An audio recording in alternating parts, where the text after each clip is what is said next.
Are you 50 or older? This news is for you. The CDC now recommends you get vaccinated against pneumococcal pneumonia.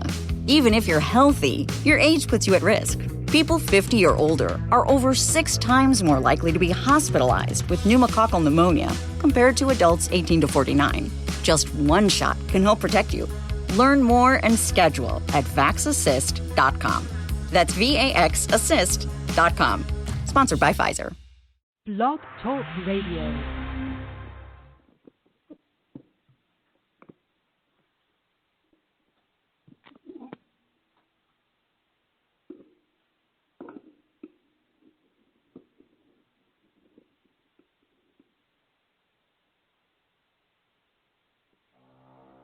In a world controlled by corrupt politicians. You got a business.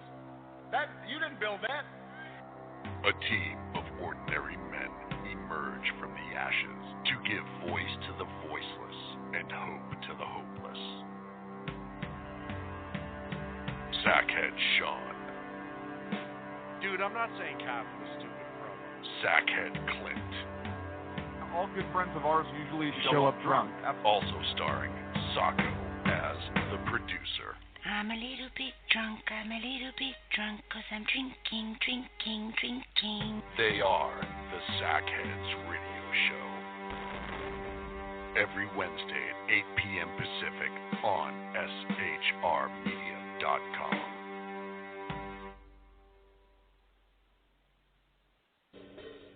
The best late-night conservative talk show in America, Sackheads Radio. And listen, there are no people better on the air to give you the best in conservative talk than Sackhead Sean and Sackhead Clint. And we're working on the immigration papers for a certain other guy who happens to work here, too. For those who are tuning in around the world to the best in late-night conservative talk, Sackheads Radio. Sack News. Sack News. Radio. Sack News. Sack News. Radio.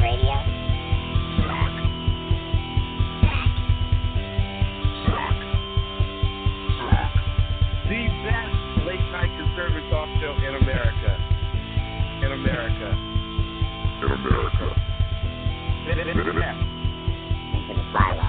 And in this web was a large, I'm pretty sure it was the biggest spider I've ever seen. Is this thing on?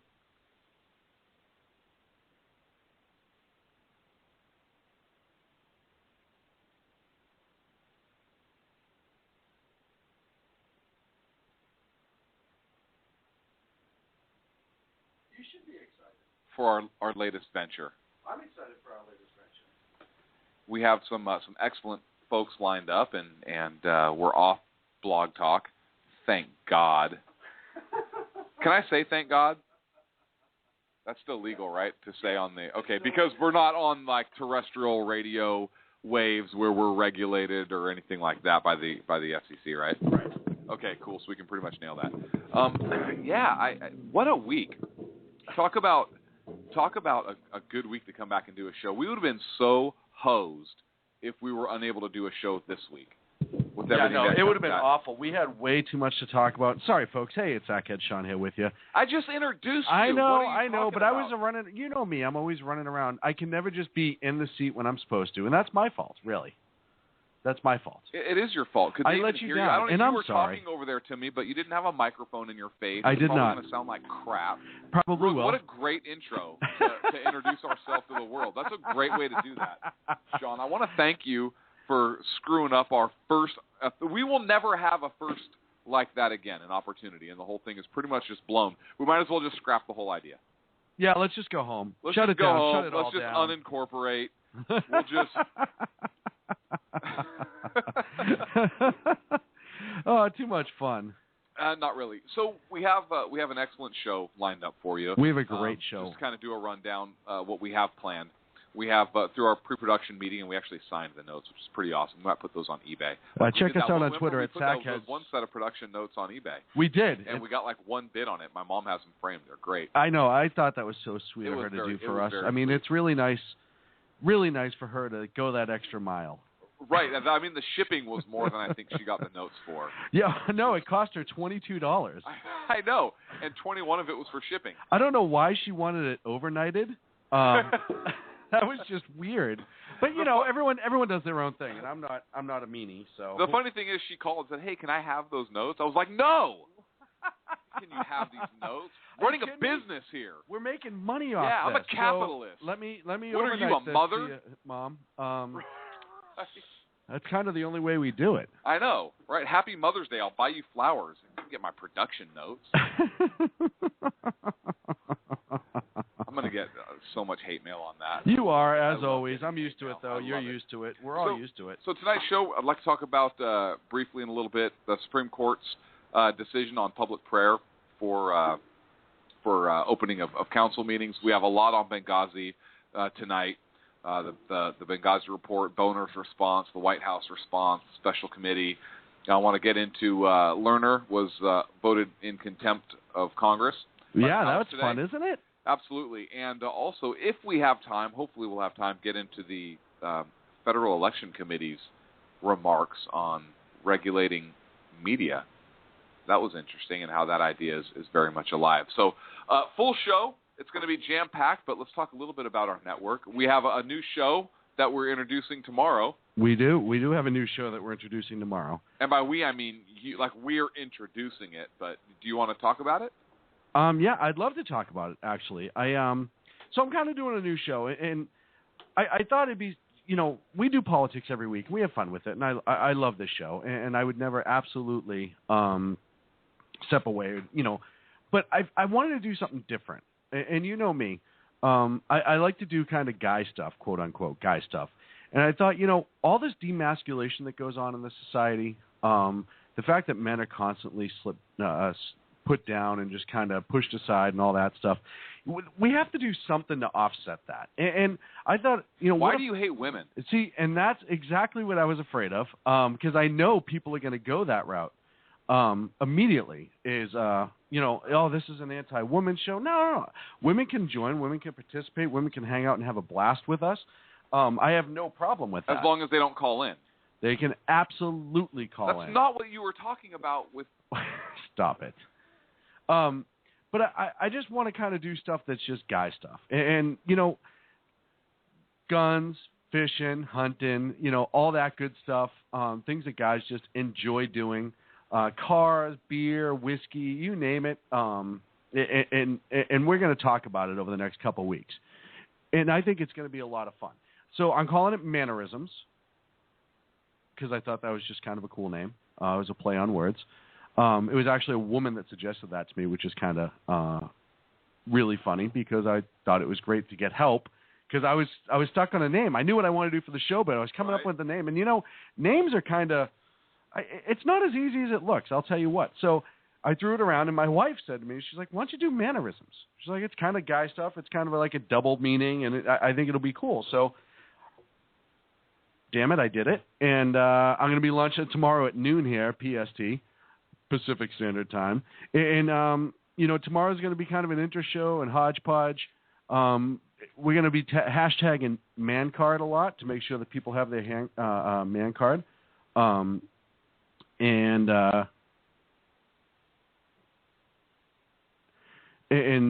go from there. So at the end of every show, I'm going to have kind of a man of the week, and I'm going to hand out the platinum man card.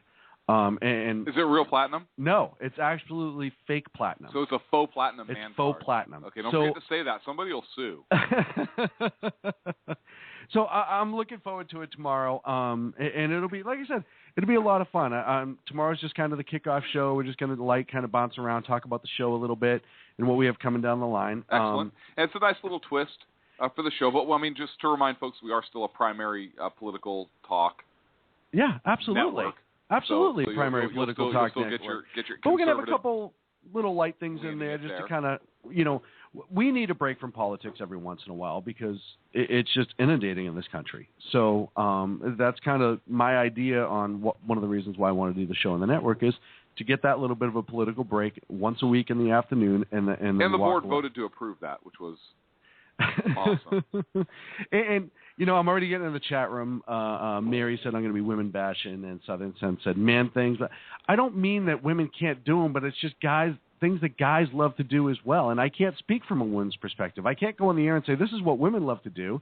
You know, I'm not In Vogue magazine or one of those magazines that are run by guys but tell you what women like. I don't know. You know what? Get the controversy on your own damn show. This is Sackheads Radio. We talk about politics. We're conservative. But I love women. I just want to put that out there. But that's going to be one of my rules, is it's not an anti-woman show, and I'm not going to allow it to be an anti-woman show. I refuse to, as a matter of fact. It's just mannerisms. It's just things mannerisms. Men do. Yeah, tools and stuff like that. I'm not saying women doesn't do that stuff, but what I'm saying is guys like to do it. Typically. Yes. You're typically. totally stereotyping. Absolutely am, and I can't wait to start the show tomorrow at noon. So check it out here on the SHR Media Network at 12 p.m. Pacific. It's going to be the Mannerism Show with Sean. I do want to say, SHR Media, we do have a Facebook page. Thank you very much to our good friend, Rooster, absolutely, who made that happen. So now it's not SHR Media, the German company, obviously.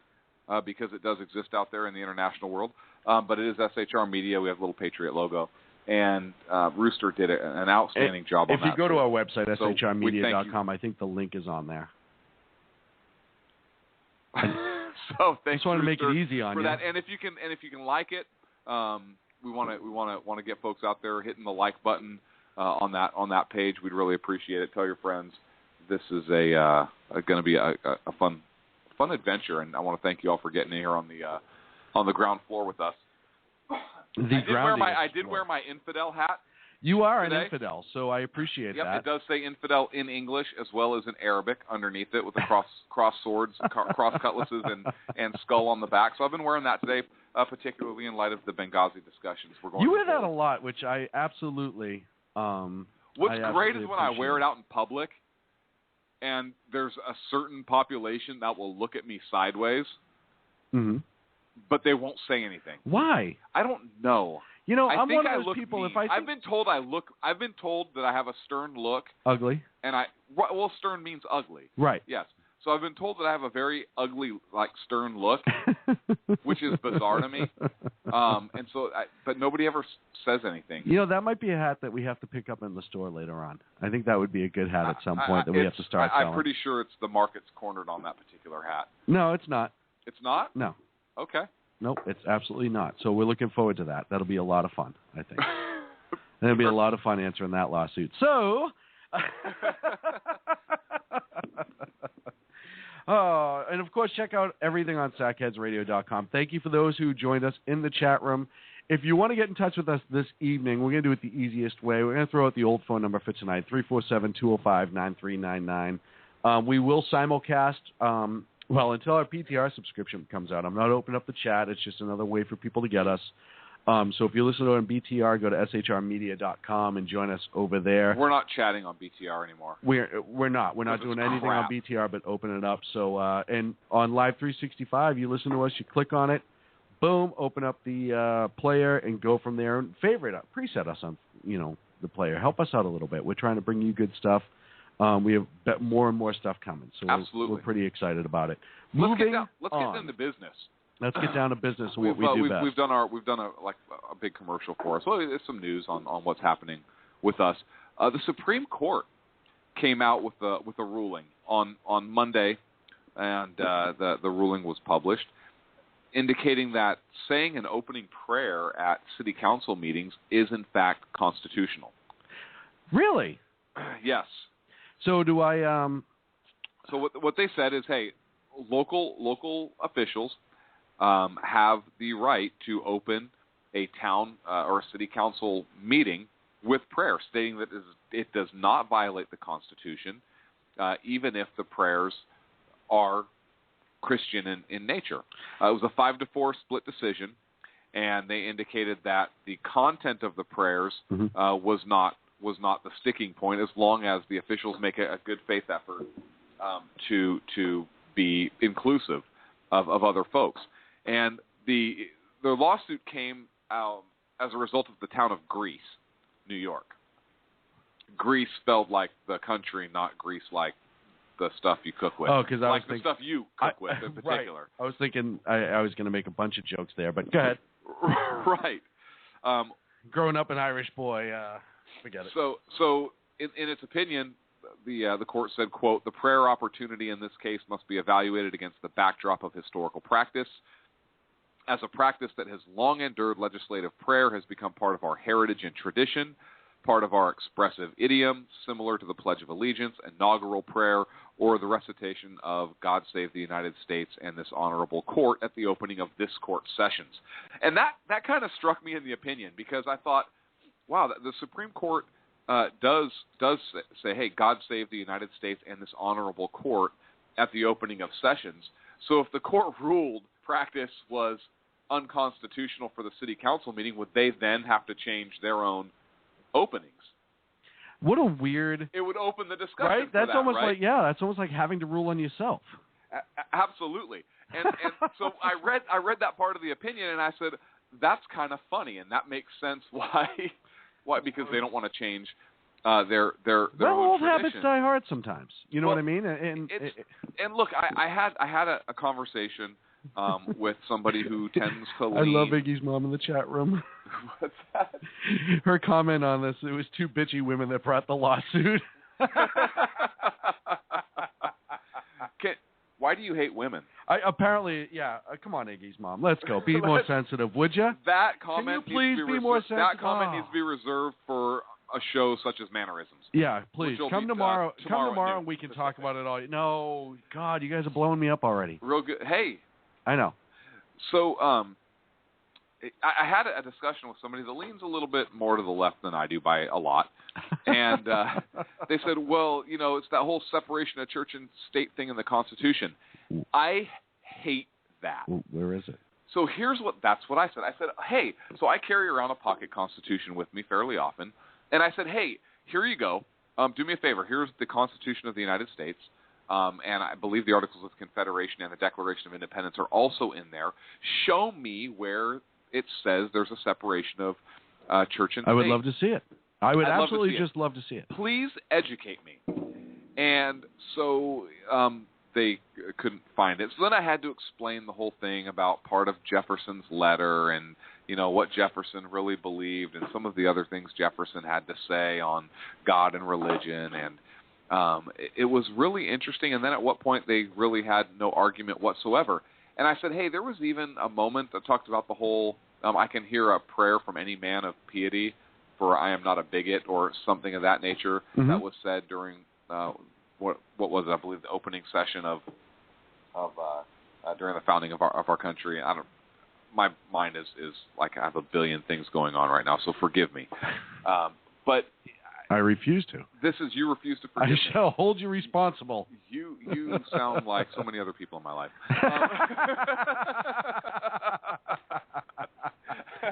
For what? I don't. That's good. I don't care who you are. Yeah, I don't even know what you're talking about.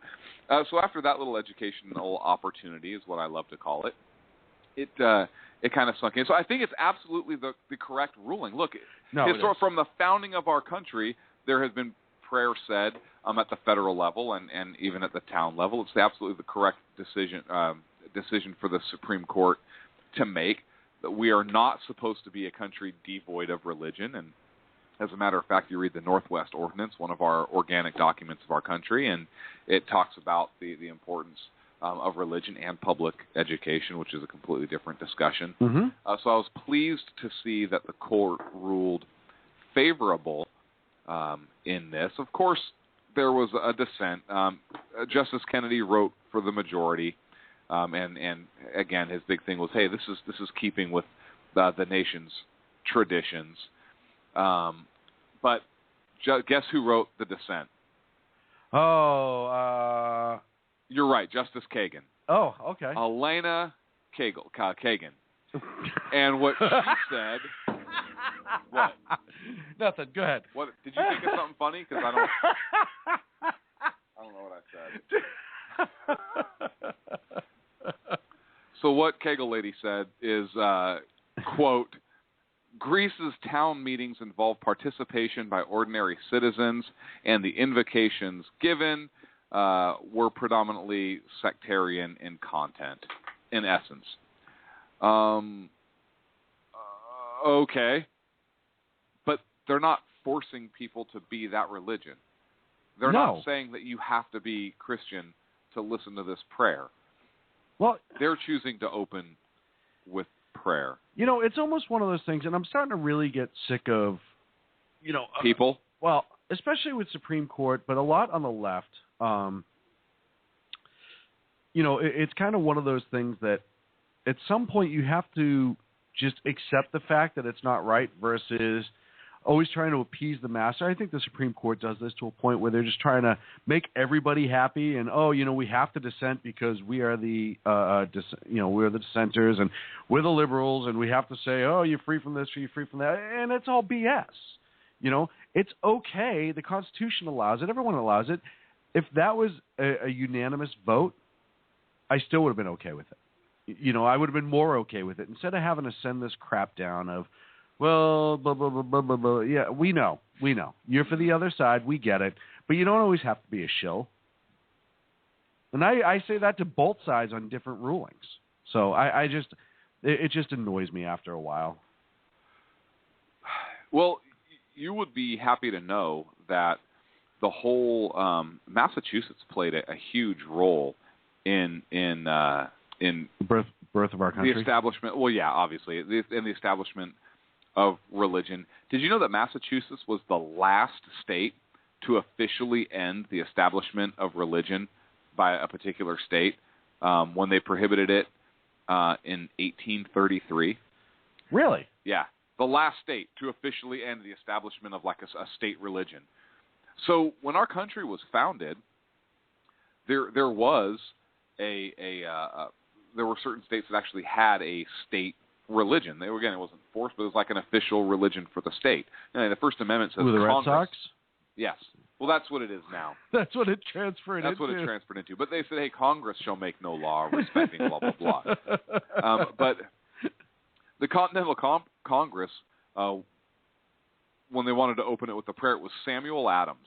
And if you don't have if you've ever had an opportunity to read about Samuel Adams, just he was a firebrand, and you know, some historians really like to paint him as this, you know, ridiculous kind of terrorist mastermind against, you know, it was a terrorist attack, the Boston Tea Party, and he was the whole mastermind behind it. Anyways, he was a firebrand, but he was an outstanding statesman. He was not rich. He freed slaves that were gifted to him, and his town actually had to raise money to send him to the Continental Congress. And the biggest men, the two biggest proponents for having Continental Congress open with prayer was Samuel Adams and Thomas Cushing. Mm-hmm. And they were both from Massachusetts, which I know you'll love. Why aren't you doing this bit right now? And because it involves thinking. They constantly talked about religious freedom and the importance of it. But they fought so hard against what is now known as the separation of church and state, and they wanted to open the Continental Congress up with prayer, and it was Thomas Cushing, according to the writings of John Adams, that actually made one of the initial motions for prayer, and John Jay was opposed to it because of the religious diversity among the group. I mean, there were so many different religions represented. They had a Protestant and you know, Quakers and so forth. But Samuel Adams is the one who spoke up and said that he was no bigot, and he could hear a prayer of any man of piety and virtue who was also a friend of his country. That is an amazing statement. It is, and I, you know, it's so. I think we need more of that in this country. I don't care what religion you are. You practice any religion that you want to practice. That's what our country is about. That's a fundamental freedom. Absolutely. But it doesn't mean that we can't pray together, or that you can't have a non-denominational prayer at an opening of a public. Certainly doesn't mean that you you should not be allowed, if you will, to if you're in school, to pray on your own time. I think that's something that should be allowed. Absolutely. So that's kind of the background of it, and it was pretty interesting. If you'd like to get the Supreme Court ruling, it was from the October term 2013. It's Town of Greece, New York v. Galloway, Galloway,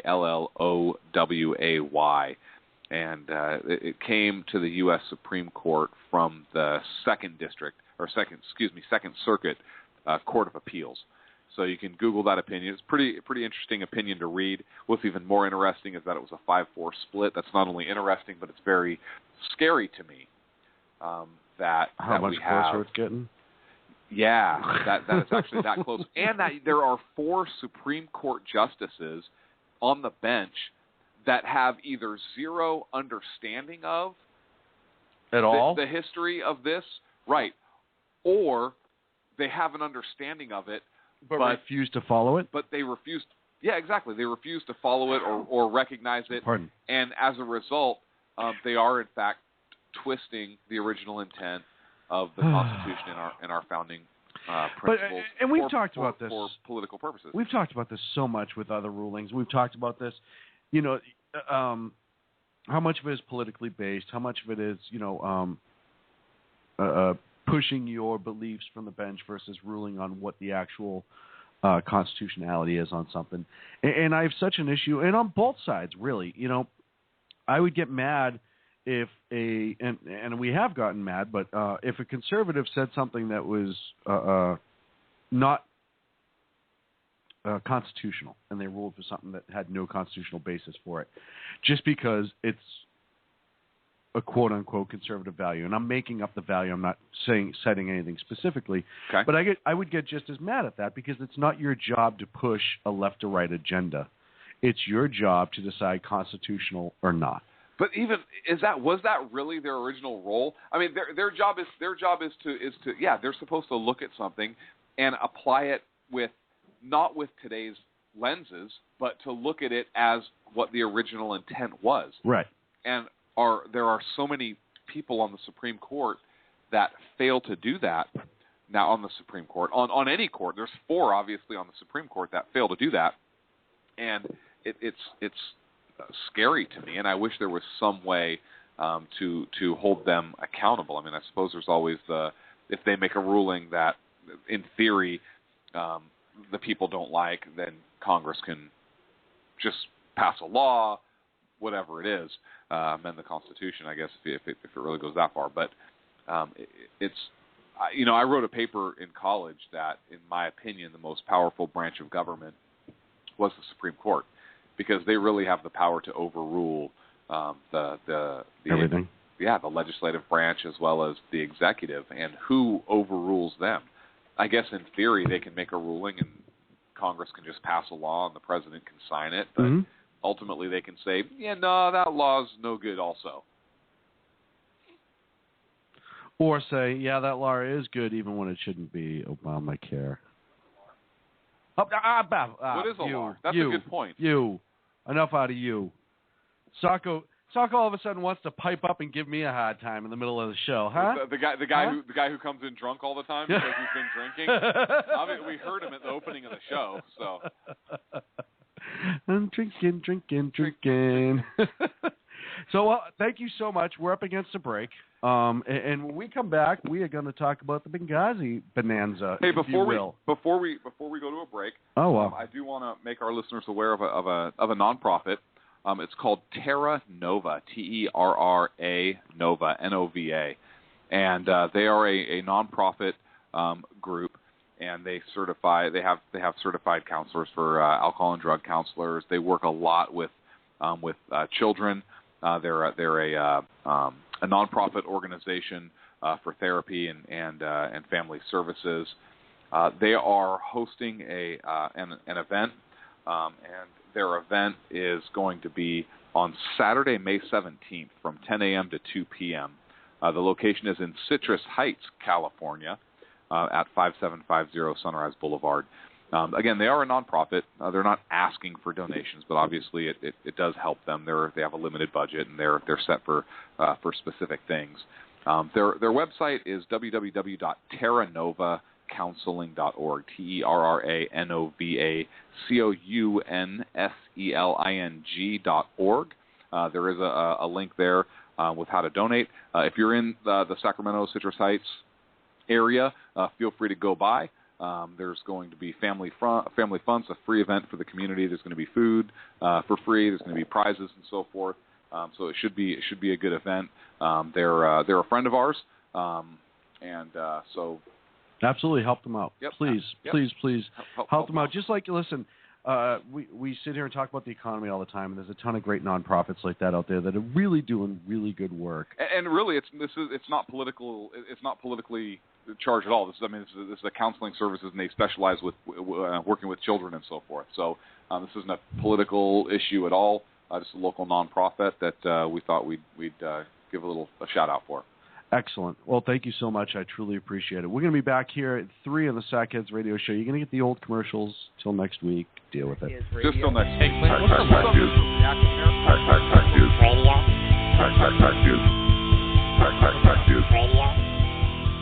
Reactionary Speak radio program? Introduce a little anarchy. Upset the established order, and everything becomes chaos. I'm an agent of chaos. Oh, and you know the thing about chaos? It's fear. Friday night, 8 to 10 p.m. Eastern Time, here on BTR. How you doing? John Grant here. When I'm not slaving over a hot microphone on the 405radio.com Saturdays at 10 a.m. Eastern, I check out Sean and Clint here at Sackheads Radio. We all appreciate the best political bloggers, writers, and commentators. We either get them on our shows or we make fun of them, as it should be. So check us out live Saturdays at 10 a.m. Eastern or forever on the podcasts on the 405radio.com. This is Tammy Jackson, inviting you to join me on the Tammy Jackson Show every Tuesday night at 7 p.m. Pacific on the 405radio.com. Put down that remote and tune into the show that covers politics, guns and the Second Amendment, religious liberty, sanctity of life, the military, and more. I host newsworthy guests and work hard to be a conservative radio show that's not like all the others. So save Tuesday nights at 7 p.m. Pacific for me, Tammy Jackson, on the 405media.com.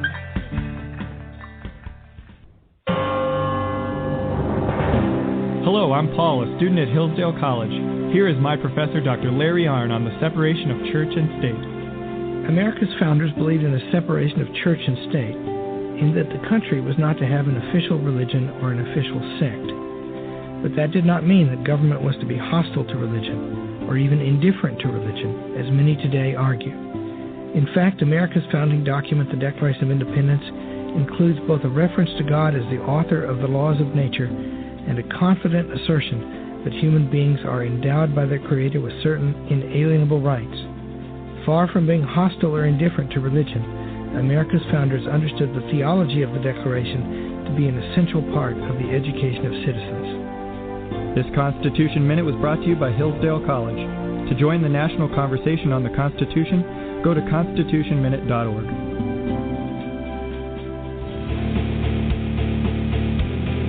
Hi, this is Rooster from Outcry Radio. Catch me here on Blog Talk Radio every Saturday night at 11 p.m. Eastern Standard Time. Or follow my blog at conservativeoutcry.net. He's not on BTR now back anymore. to the Sackheads. He's not on BTR anymore. He's on the SHR Media Network. Sorry, folks.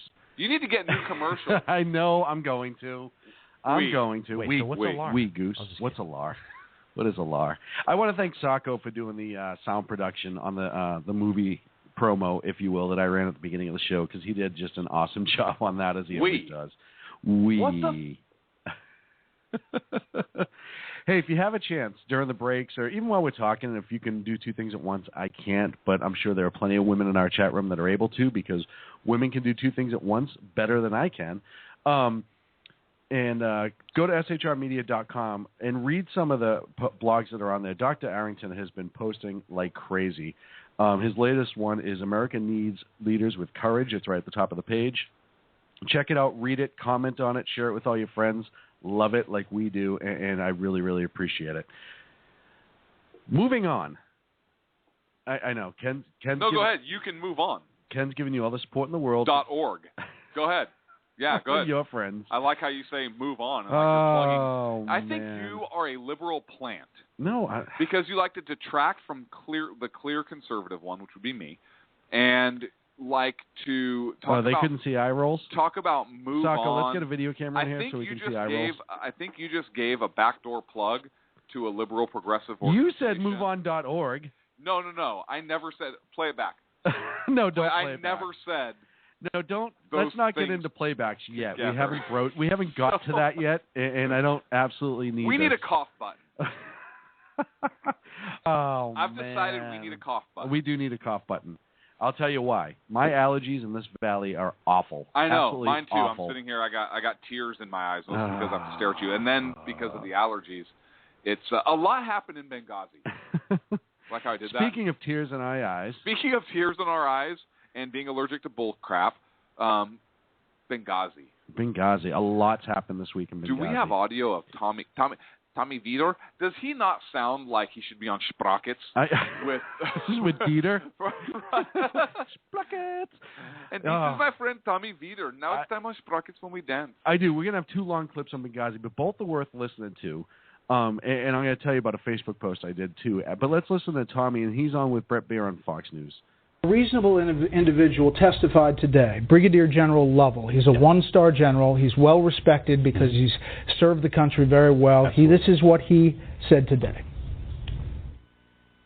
We didn't know how long this would last when we became aware of the distress, nor did we completely understand what we had in front of us, be it a kidnapping, rescue, recovery, protracted hostile engagement, or any or all of the above.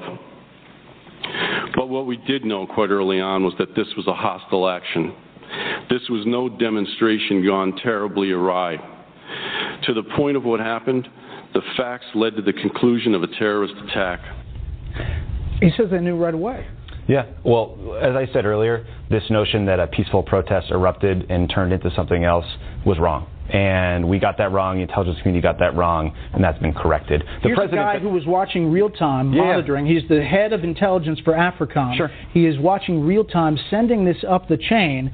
He says this. If you think you can divine the motives of an attacker via a drone feed, I think that's a bit of a stretch. Now, what I'd say is... people on the ground testified that they knew where the ambassador was, that they were very military in their precision. I remember... It was not guys that were coming to protest. Brett, they had mortars and heavy weapons. Brett, a couple of things. One, I was in the Situation Room that night. Okay, and we didn't know where the ambassador was definitively. In fact, was the president in the Situation Room? No, and the fact that your network at one time reported that he watched video feed of the attack as it was ongoing is part of what I think has been let me get pattern to the bottom of inaccurate. Where was the president? In the White House. Let me finish my initial statement. Okay, the notion that we could, divine motives from a drone feed, I think, is wrong. And I also think that this idea that the military had the capability to rescue those individuals but chose not to, I think is extremely unfair to the military. And Admiral Mullen said basically the opposite. In the ARB report. Yeah. Where was the president? In the White House. He wasn't in the Situation Room. At what point in the evening? I mean, he was constantly... Any point in the evening. It's well known that when the attack was first briefed to him, it was in the Oval Office, and he was updated constantly. And during that briefing, he told Tom Donilon and his Joint Chiefs and his SecDef to begin moving all military assets into the region. So then when Hillary Clinton talks to him by phone at 10 p.m., he's where? I don't know. I don't have a tracking device on him in the residence. But you were in the Situation Room, and he wasn't there. Yes, I was in the White House. And the president was not in the Situation Room? Not in the room I was in. Okay. And soon after the phone call that Hillary Clinton... You don't have to be in the Situation Room to monitor an intelligence situation. The PDD is in the Oval Office. We've never heard where the president was, and no one has said. Hillary Clinton calls the president at 10 p.m. Hold on. Oh, boy. The PDD is office. Yeah, exactly.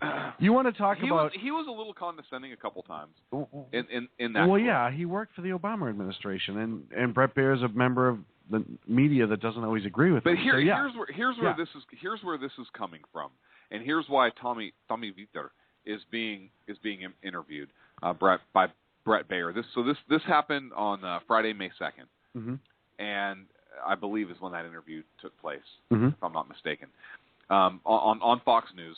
And it came out that there was an email that linked White House staff, and I believe it was Mr. Viter, to Viter, and he's the former spokesman for the National Security Council.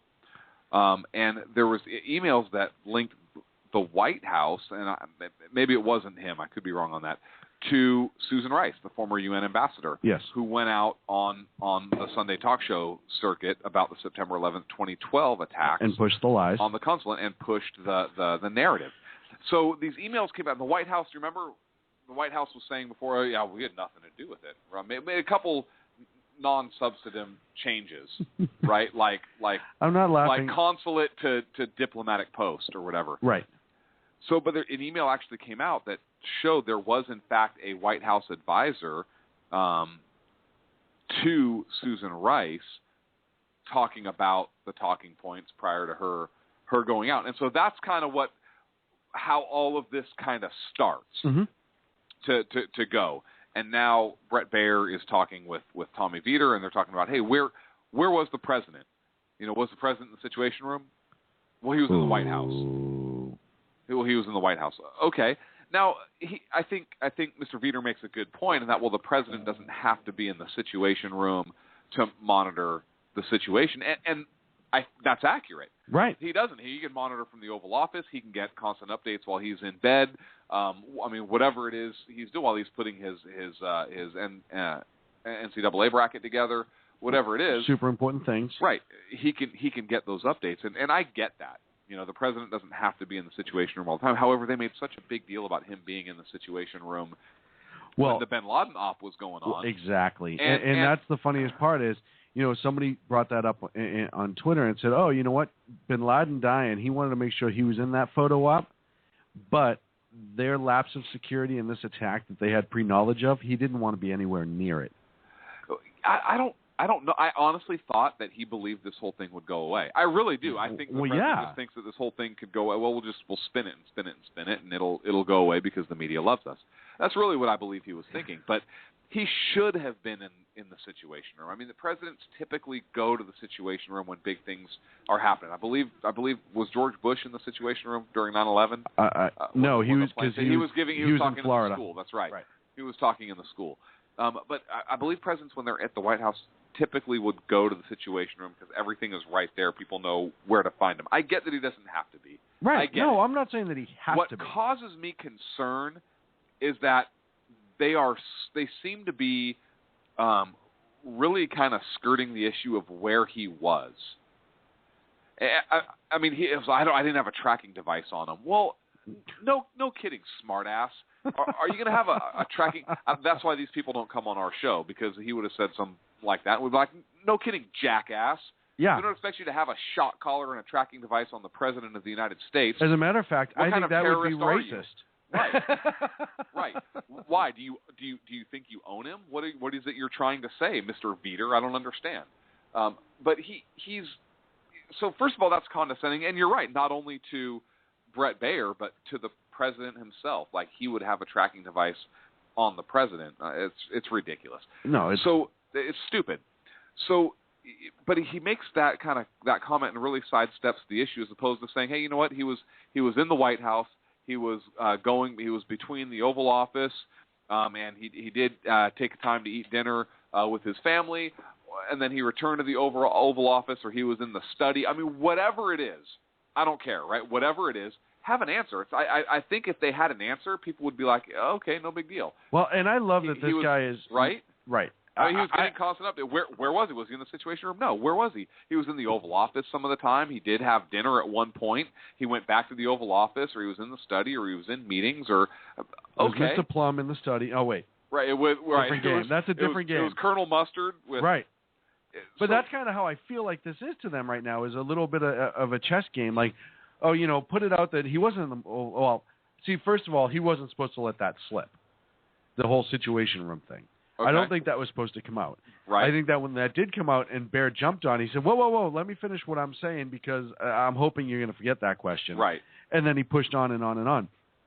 It is a big deal to me that the president did not go to the Situation Room. And like I said, we talked about Obama. Why? Obama being there when they were going after bin Laden. Right. But why is it a big deal for you? Something like that they had this knowledge. It went on for an extended period of time. I believe one of the generals testified they did have drone coverage, despite what they were saying at first that they didn't really, and then they did or whatever. Okay. But I know he was going the next day to raise money in Las Vegas, and it was late at night, and he was probably tired after a long day, and he needed to get his rest for Vegas. But you know what? I think this is one of those things, an attack on a consulate in Libya. That you need to be there for. That you need to be there for. I'm not disagreeing with you. I think that's something. All I'm now, saying if he is, was, I think the narrative, I think the argument goes away, or a lot of the wind comes out of the sails of the "well, where the hell were you?"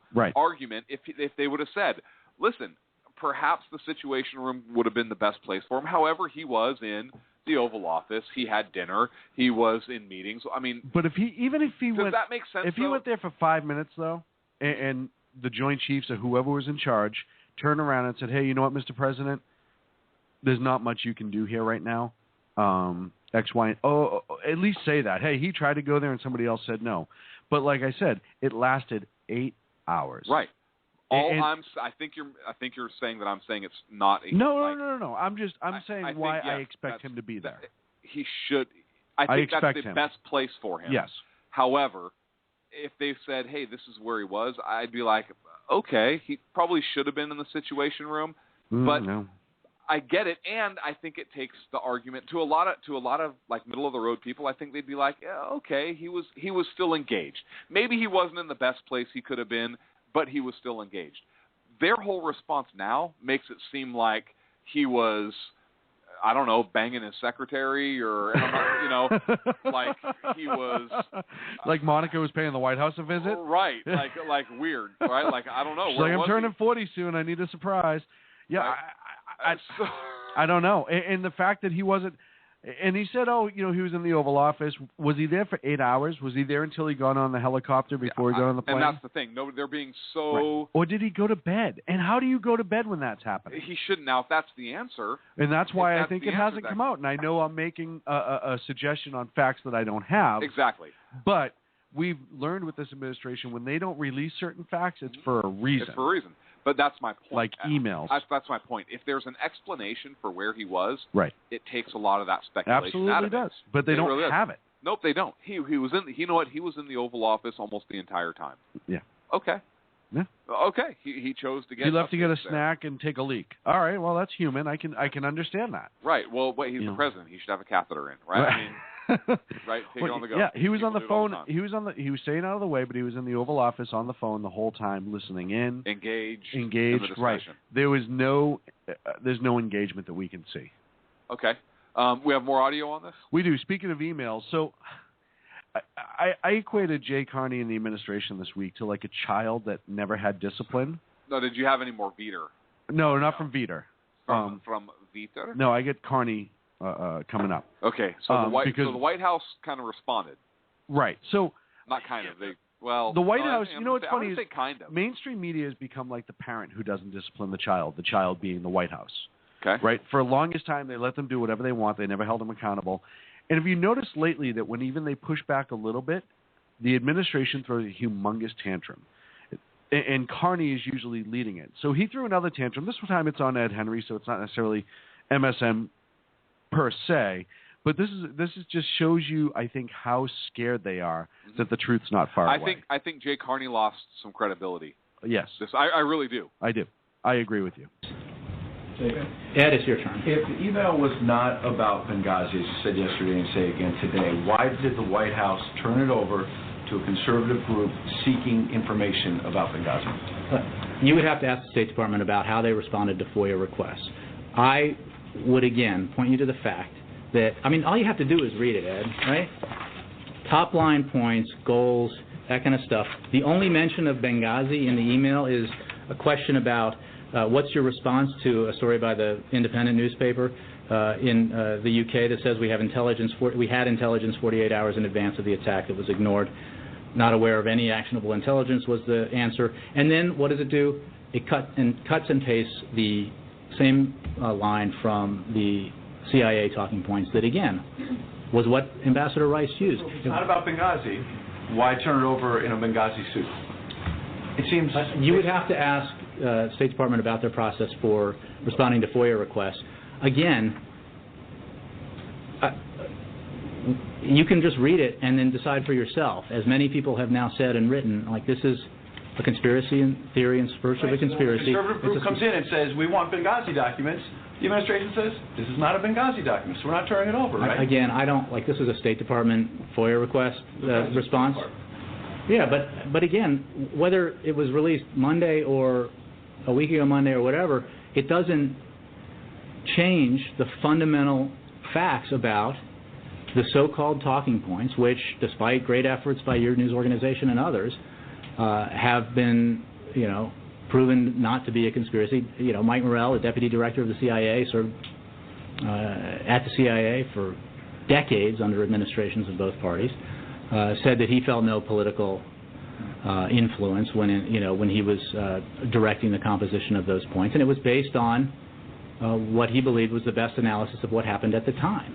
And in the very first sentence of those points, it said currently available information in a situation which, by the way, was incredibly murky and chaotic, halfway around the world, not in a capital, but in a regional city at a diplomatic facility. So, putting aside Republican Darrell Issa, retired Brigadier General Robert Lovell testified today. He was at AFRICON. I have no idea if it's a Democrat, Republican, Independent.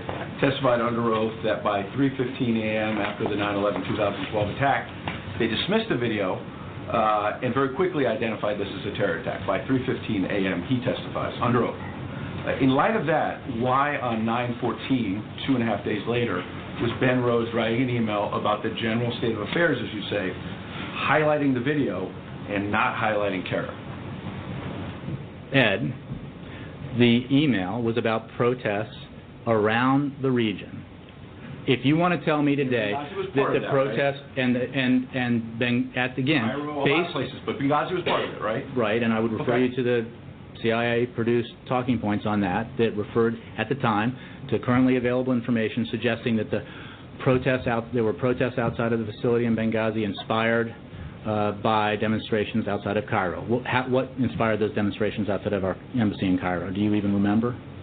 There was Cairo. I don't remember specifically. There was Does anybody remember? Can we do a little call and response? They were trying to get the blind sheikh out of jail, and then they get more people in. They started talking about it in certain videos. Okay. I think there was a lot of tumult in the region. Daily Caller's been heard from, but backing you up, Ed. But the that was your call. But I think it's fair to say that most people remember that there were demonstrations around the region, right, Scott? I mean, that were in reaction to what people felt was an offensive video, and there were demonstrations outside of U.S. facilities because the video was produced in the United States. So again. That's what, it's pretty clear if you read it that that's what it's about. When it comes to the connection between the protests in Cairo and what happened in Benghazi, that's drawn directly from talking points produced by the intelligence community, as testified to by the deputy director of the CIA on multiple occasions. To your point earlier. He is such a douchebag. I seriously cannot stand Jay Carney. I mean, he is like the boil on the rear end of government right now. I just can't even begin to tell you how annoying he is. He's so condescending. He's such a jackass. He is one of the best, if you will, at not answering the question you're being asked and insulting the person asking. He is so derogatory, and he's just such a slime ball. I think he is a slime ball, but I think he really discredited himself when he says, well, the email was about the protests in general in the region, and it was nothing really about... he contradicted kind of the White House responses from before, which is interesting to me.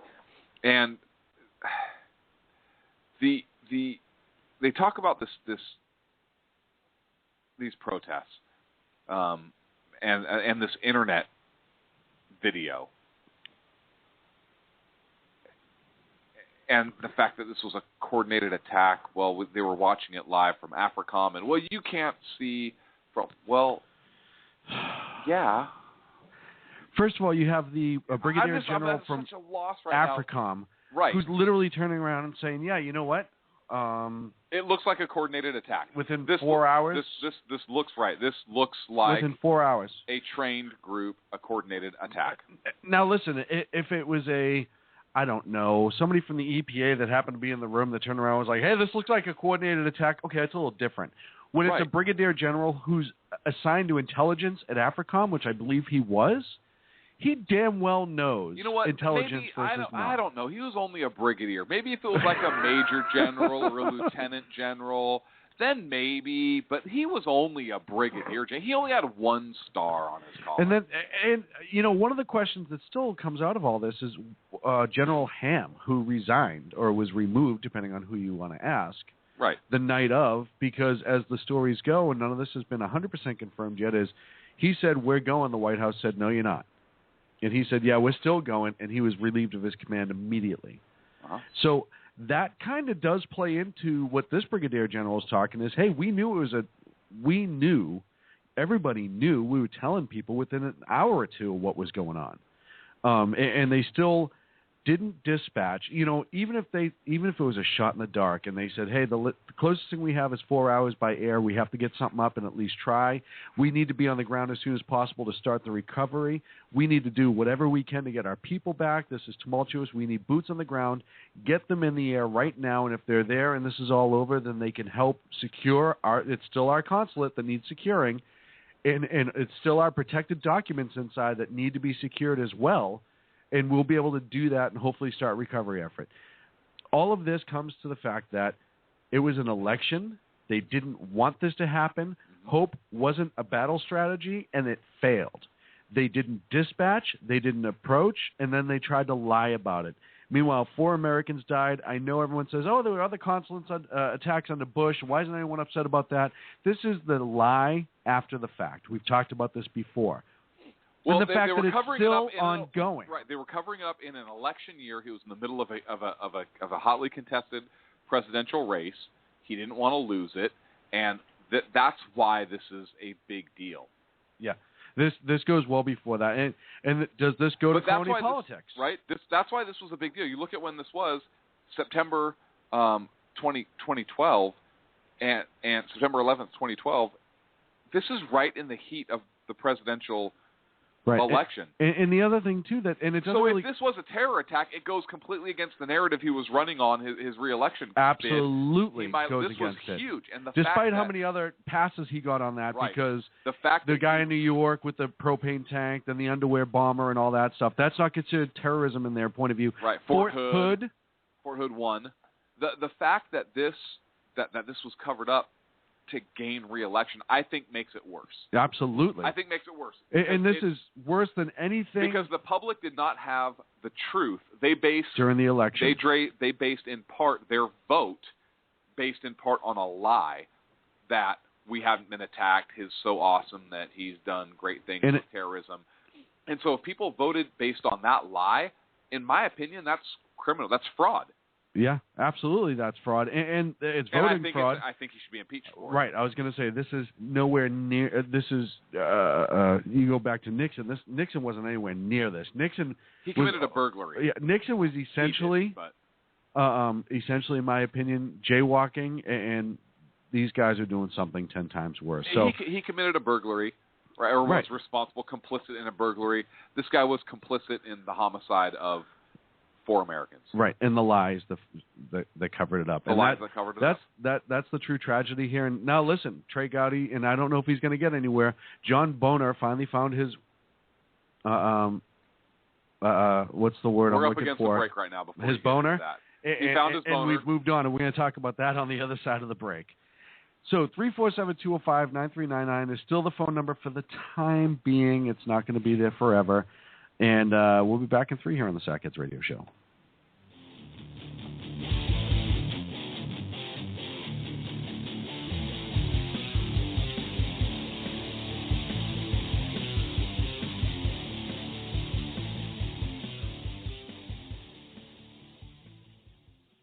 Hey, if you care about what's going on in the world, you cannot afford to miss my show. Hi, this is Andrea Kaye, your host of The Andrea Kaye Show. It's not always about the money. Okay, it is always about the money, but it's also about politics, pop culture, and you. The only thing street about this show is the smarts. There's a reason they call me Dynamite in a Dress, and you'll find out why when you listen Tuesday mornings at 10 on Financial News and Talk. Hello, I'm Paul, a student at Hillsdale College. Here is my professor, Dr. Larry Arnn, on the separation of church and state. America's founders believed in the separation of church and state, in that the country was not to have an official religion or an official sect. But that did not mean that government was to be hostile to religion, or even indifferent to religion, as many today argue. In fact, America's founding document, the Declaration of Independence, includes both a reference to God as the author of the laws of nature and a confident assertion that human beings are endowed by their Creator with certain inalienable rights. Far from being hostile or indifferent to religion, America's founders understood the theology of the Declaration to be an essential part of the education of citizens. This Constitution Minute was brought to you by Hillsdale College. To join the national conversation on the Constitution, go to constitutionminute.org. How you doing? John Grant here. When I'm not slaving over a hot microphone on the 405radio.com Saturdays at 10 a.m. Eastern, I check out Sean and Clint here at Sackheads Radio. We all appreciate the best political bloggers, writers, and commentators. We either get them on our shows or we make fun of them, as it should be. So check us out live Saturdays at 10 a.m. Eastern or forever on the podcasts on the 405radio.com.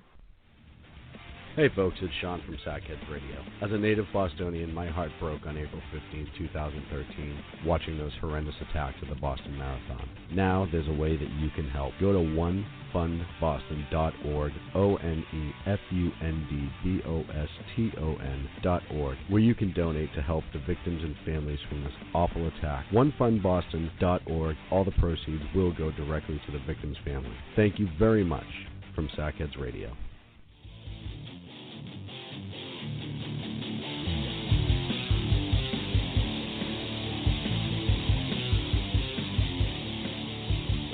Now back to Clint and Sean on Sackheads Radio. Conservative media done right. You're listening to the SHR Media Network. Welcome back here to the Sackheads Radio Show on the SHR Media Network. As a reminder, you can always catch any of the shows from this week. The Exceptional Conservative Show, Rooster did a show this past Saturday night, and the Sackheads at any time on the SHR Media Network. Just go ahead over there to SHR Media and click play, and it's in the loop. And go to SHR Media, our Facebook page, and like us. Like us a lot. Like us a lot. You don't have to love us. I mean, that'll come in time, but you can like us. Soon there's going to be a love button, and so you can go from like to love. We may put a lust button on there at some point for the freaks that listen, which we love. Absolutely. And, but also check out Terra Nova, Terra Nova. They're having a fundraising event in the Sacramento area this weekend. They're a nonprofit counseling service. They specialize in alcohol and drug treatment, as well as particularly with children. Go ahead. What? I have one too I want to do.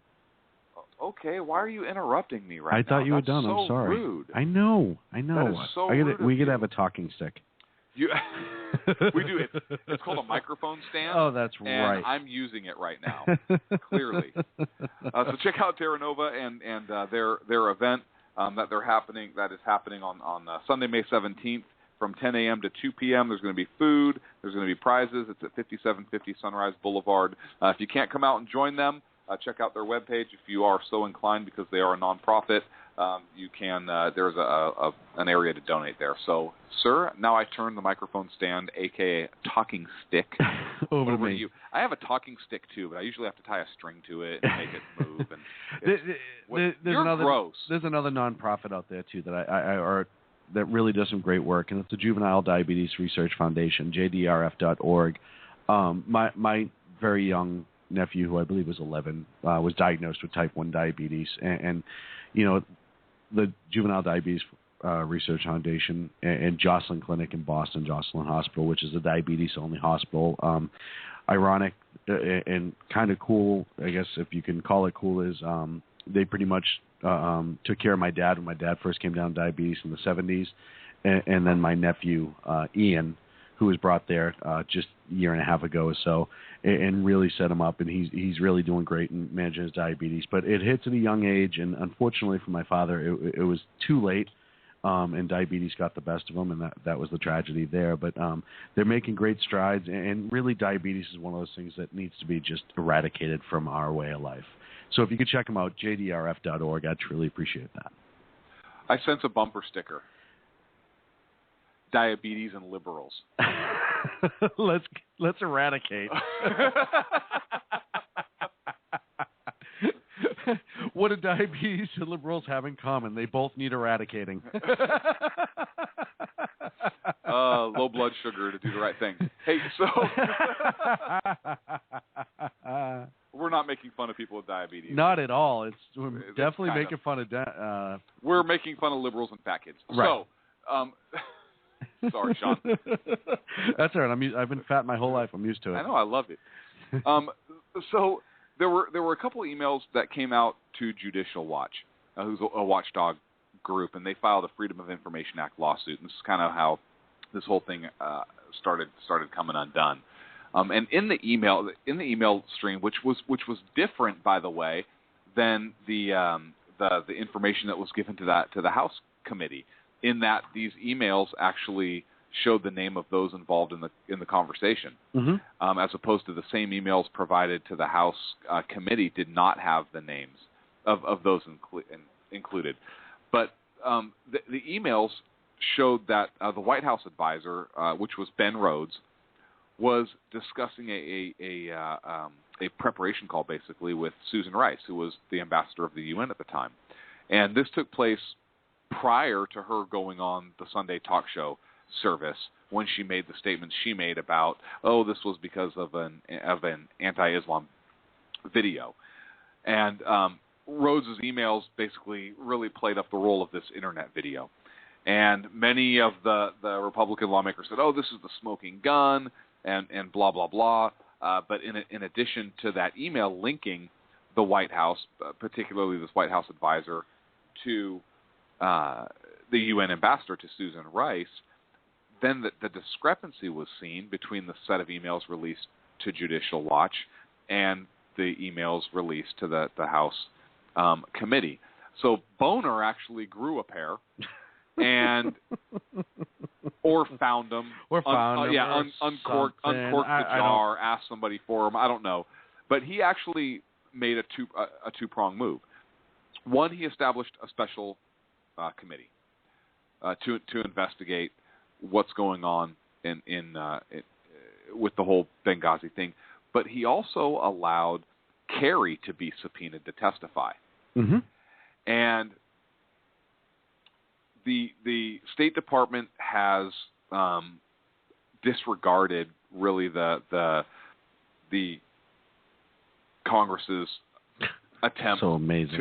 Congress's attempt to investigate this. They've ignored subpoenas and whatnot.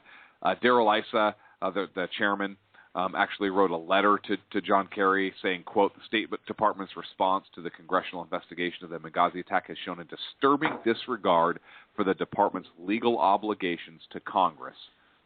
Compliance with the subpoena for documents is not a game. Because your department," he actually started a sentence with "because." I digress. Because your department, why not say due to the fact your department, anyways, Daryl, we need to talk. Call me. Because your department is failing to meet its legal obligations, I am issuing a new subpoena to compel you to appear before the committee to answer questions about your agency's response to the congressional investigation of the Benghazi attack. So Boner goes on and says, yeah, I call, basically he wants Kerry to testify, and we're forming a select committee, a special committee to investigate this. Really kind of interesting because Boner for a while was resistive Hands of off the whole special committee thing. And what's interesting is the mainstream media, Fox News has covered it, which I expect that of Fox. But the mainstream Roosters covered it. The mainstream media, well, that is a given. Right. That's a given. Everybody should, and Sackheads are covering it. And Sackheads are covering it. And Ken's talked about it. But the mainstream media It's just has the quality you get here at SHR Media, folks. Oh my gosh! Enough with the commercials. People are going to turn us off. They want substance, my man. I know. They want substance. I know. This has only happened 24, 25. I'd have to Google to check the exact figure. Times before where a special committee has been formed. This is kind of a big deal. It's a huge deal. And last time a special committee was formed, because the Democrats are getting all boo-boo faced. Literally. Because of the whole 7-5 split thing that's being proposed right now. But the last time a committee was formed, the Democrats were in control, and they had, I believe it was like 9-5 or 9-7, 9-6 split, somewhere in there. So that's just kind of an aside. But it's a big deal. It's only happened 24, 20-some-odd, 25 times prior. In our history. And now they're not covering this. Right. And that's what's scary. Which is, it's not scary to me. It's no, irritating. it is scary. It's still scary to me really that this media has a tendency to just lay down and go with the narrative. And you know, when there are certain people who, when they don't lay down and go with the narrative, they lose their job at ABC. Right. And like the store that you go when you go on vacation, and there's like that discount store, and they're working there, like those people. Yeah. Okay. Yeah. Isn't that? I figured they failed as a news organization, so maybe they were selling like souvenirs and stuff now. That's not the case? No, not so much. My misunderstanding. I'm sorry. It's an unconfirmed report. Yeah, we have to verify. We have to verify if that's in fact what happened to ABC. But you turn around, you look at a history, like you said, this hasn't happened enough to call it any sort of a regular occurrence. It actually is very few and far between, and that should show you the depth of what's going on. And the fact that media ignores this. Listen, if this was an impeachment over a hum job, they'd be all over this right now. The media would just be all over it right now. But it's not. It's something that's going to actually make this president look bad versus just a reality TV thing. And that's the whole Lewinsky thing was like a reality TV disaster. This is real. This affects our government. This affects how we elect people. This affects how we legislate, because, you know, when you have a presidency and a power that is so extreme, and they have such disregard for rules and honesty with the American people, to the point that people died, all this lying that happened afterwards, and now a special committee is being appointed. That is just enormous, and it goes well beyond run-of-the-mill type of stuff. Yeah, and he's been so resistive to tanning lotion. Oh wait, Boner, sorry. Boner, apologize. Has been so resistive of calling a special committee, but with these new emails, I don't think he didn't have a choice. So he announced he announced the vote. I was not shocked. I mean, what else could Boner do? I think he was back against the wall. I still don't believe he really wanted to call the special committee, but I think he was no forced. way did he want to. I think he was forced to do it. If he wanted to do it, he would have been calling for it a year and a half ago. Right. If he wanted to do it, he would have been right there with Darrell Issa, right there in the middle of all this. Everybody just standing by his side. But listen, you know as well as I do, look at all the controversies that have come up in this administration over the last 6 years, and you look at where Boehner stood with it. And he's either made no decision, or he's only jumped out on things that were kind of slam dunks in the sense of the IRS. Well, he had to do that because his political backers, his PACs, all that other stuff would lambaste him if he didn't do it. This one, I think in his mind, he's like, oh, well, the administration already looks bad. And I need stuff from them. So I'm just going to lay off. And, oh, what? I can't run from this and I can't hide from this? Oh, well, let me jump right in. All of a sudden, I'm a tough guy and I'm going to wield a big hammer. It's BS. He's a shill. Boehner's a shill. We've said it time and again. Russo had a great article on it. It's never going to end with him. He needs to go. I would love to see them vote him out as speaker. I would too. And just I would too. Send a message to him and everybody else of, if you don't do your job, if you are not who you need to be as speaker, then you're out. I do have I am impressed with the fact that he chose Trey Gowdy, Representative Gowdy, to head the committee. He was a former prosecutor. I think he's tough, and we've talked about Trey Gowdy before, with him being really kind of a pit bull of sorts.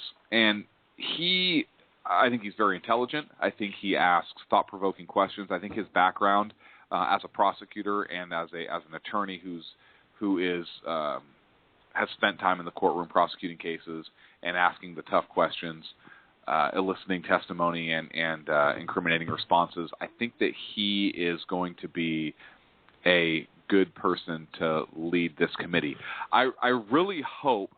Look, he made a statement. Hey, there is no barometer of thoroughness. He told that to Megyn Kelly when he was on her show on the Kelly File, and he says, "quote When we get through this select committee, those questions will be answered for the family members, and Hillary Clinton will have another chance to talk to us."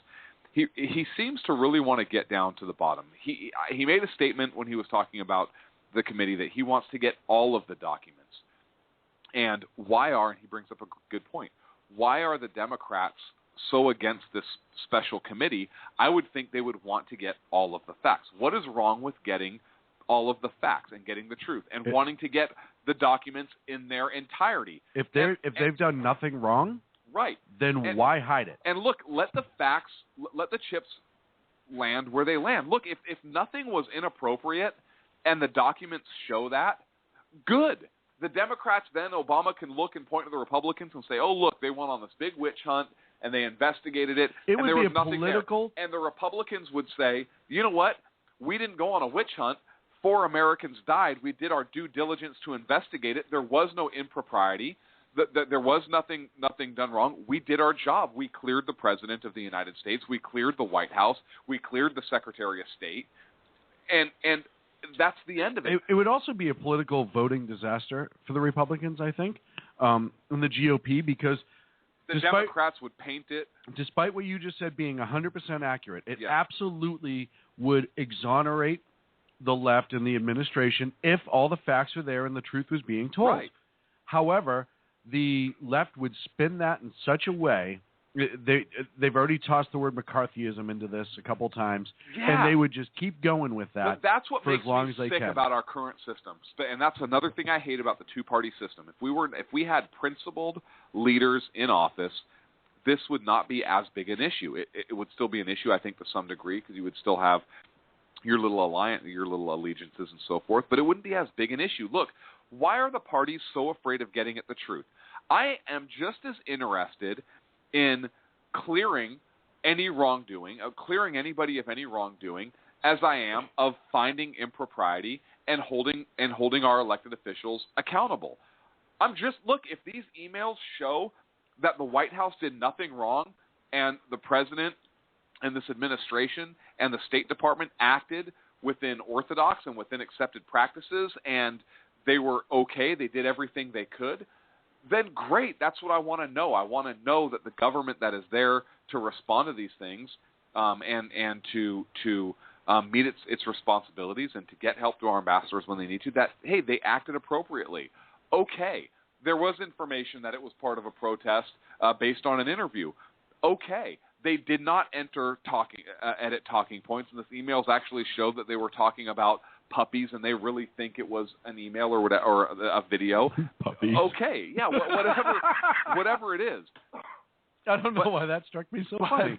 But conversely, if there was impropriety, if there was lying, if there was shenanigans, then I want to know that as an American citizen. So and if I'm a Democratic voter, I want to know the truth more than anything. Look, if because this was a Republican president and this happened, this would I would be want everywhere. It would, but I would want to know the same thing. Yes. Because we have a responsibility to hold our elected officials accountable. Absolutely. Absolutely, on both sides. So look, I don't. And if we didn't have a two-party system, we wouldn't have to say that. Which is sad to me, and I know people think that. Look, no, you're just saying that because you're conservative. No, I mean dead that. serious. I mean that. I want to know. Look, if this administration did nothing wrong, I think it is just as important to exonerate as I think it is to indict. Well, yeah, absolutely. And this goes back to, and a lot of people say, oh, why does the right why do conservatives keep making a big deal out of this? Big deal. A lot of this goes back to the president's campaign and who he said he was at the beginning. He said, most transparent government ever. He talked about honesty. He talked about integrity. All this stuff, yada, yada, yada. And then as we've gone through this administration, you start seeing all these different inconsistencies, if you will, lies, problems, and all that other stuff. And the truth doesn't come out as quick as everyone said. And I know I have a couple liberal friends who are just like, yeah, this is wrong. And that we've been sold a bill of goods in this country that it's just not what it was. It was almost like bait and switch. And that's a serious problem. And that's a scary problem. But I bet shows they're Democrats instead of true progressives. Yes, absolutely. Correct? Absolutely. But that's the difference. But it goes back, I think a lot of it goes back to the voting populace in this country and the fact of how uneducated some of them are about the actual policies. This president was voted as a rock star president. He ran on social media. He didn't really run. The few things that he did say were very telling, and we've talked about that. Did you just say rock star president? That's what he ran as. So we've had Bill Clinton, a porn star president. And Obama's the rock star. But that's okay. To the young voters that really took hold of that. That's what he was sold to them as. And he was sold as this young kind of hip guy. And you remember he was on that BlackBerry all the time. And there were 21-year-old kids. Why has it got to be a BlackBerry? Really? You're really going to go there right now? But there was 21-year-old kids sitting in mom's basement who's like, hey, I like to text too. This guy is just like me.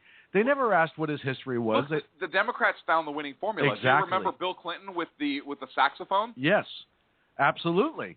And then his cousin George Clinton, I don't remember how they related, but he would come out and play with them. And look, they found a guy who was sellable.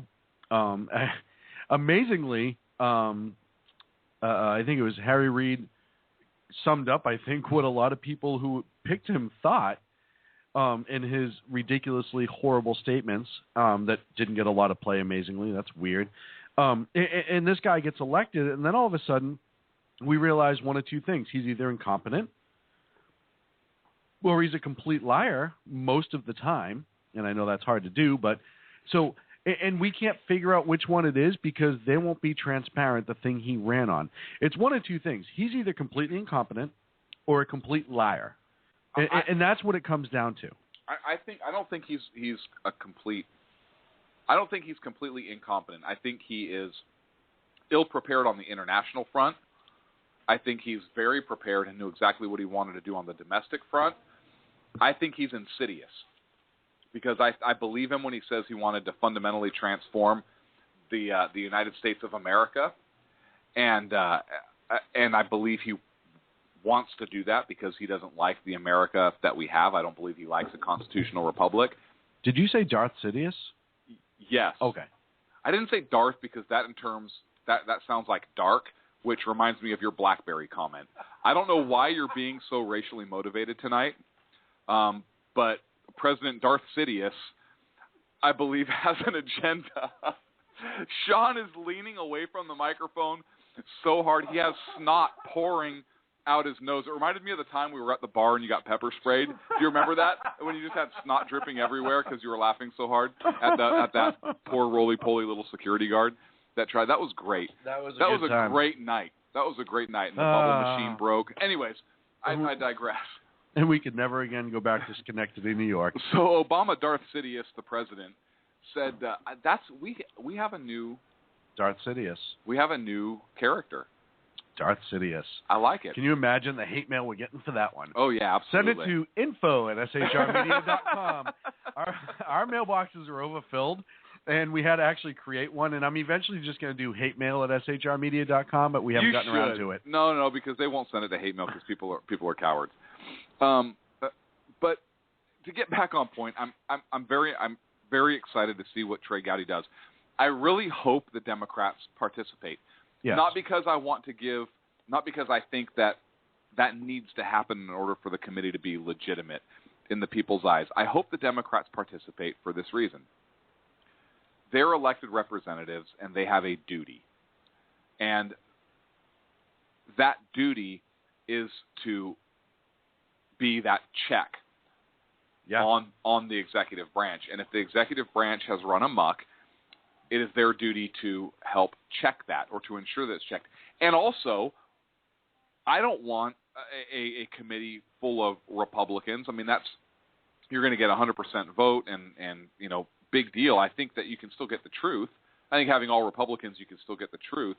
But I think the Democrats should be on there because I would hope, I wouldn't hold my breath for it, but I would hope that a couple of them, as this information comes out, if it's true, if the White House was involved, if they had something to hide, if the State Department did act inappropriately, that they could say, you know what, there's something here. I have a duty. I have to act this way.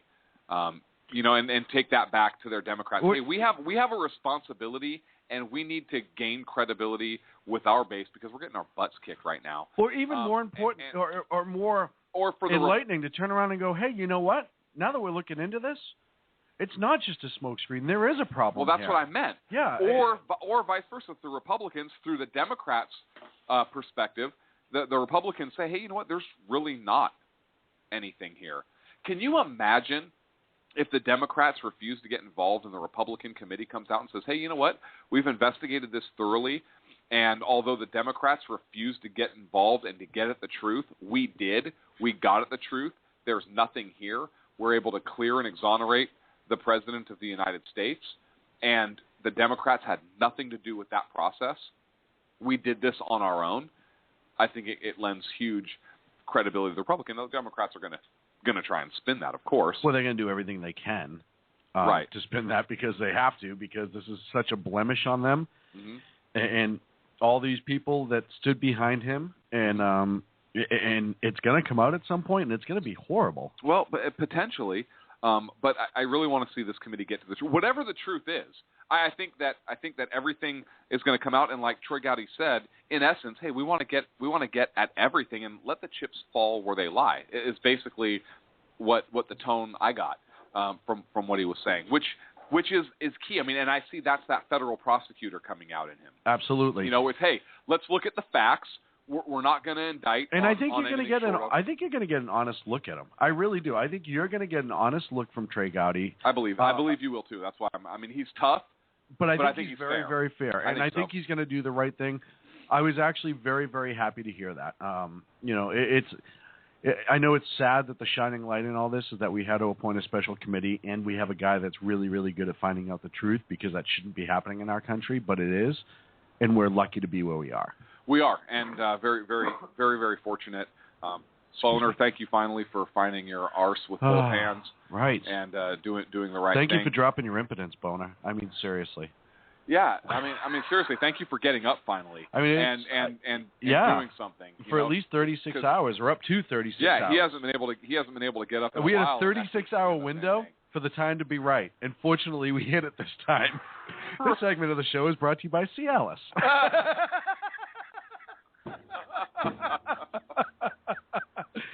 Helping boners do the right thing since 2011. And by see Alice, she's the waitress down the street. Right, Alice. And seriously, she does this thing on the side, and she has been helping boners do the right thing. That was a literal thing. We are up against a break. It wasn't any kind of commercial for any medication or anything. We're basically just pushing the hooker down the street. We're Good gonna job be back with that. in It's a 3 conservative show for those of you that can't tell. Wait, the best part is the sweeper going into the break will just really sum that up. Conservative media done right. You're listening to the SHR Media Network.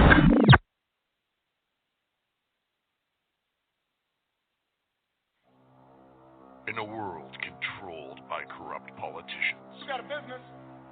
You didn't build that.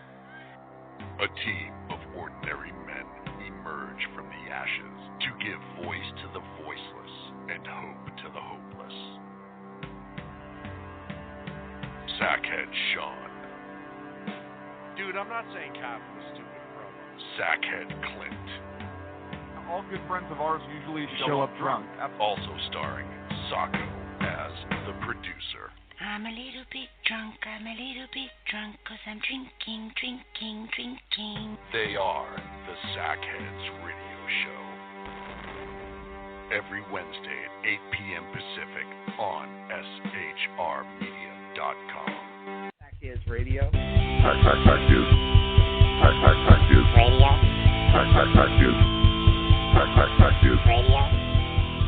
Reactionaries Speak radio program. Introduce a little anarchy.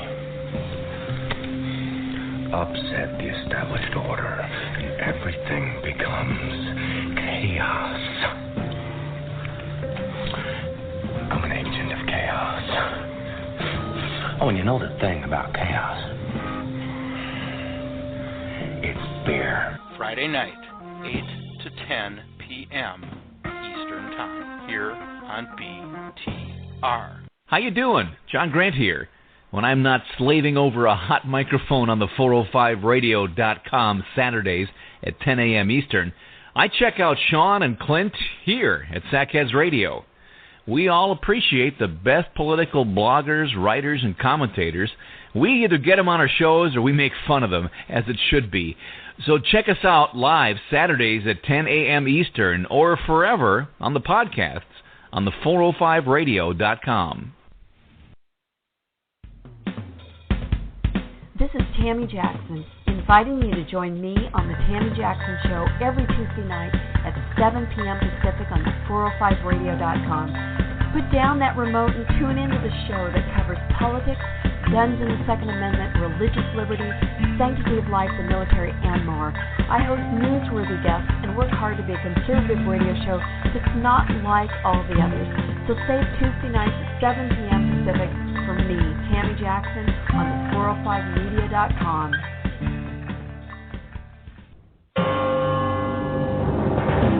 Hello, I'm Paul, a student at Hillsdale College. Here is my professor, Dr. Larry Arnn, on the separation of church and state. America's founders believed in a separation of church and state, in that the country was not to have an official religion or an official sect. But that did not mean that government was to be hostile to religion, or even indifferent to religion, as many today argue.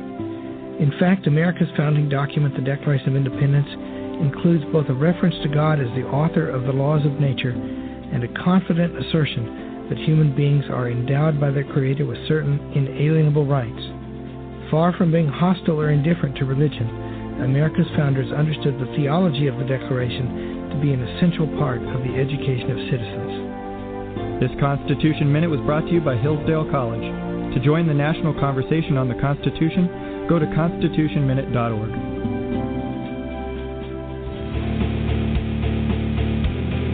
Hi, this is Rooster from Outcry Radio. Catch me here on Blog Talk Radio every Saturday night at 11 p.m. Eastern Standard Time. Or follow my blog at conservativeoutcry.net. Now, back to the Sackheads.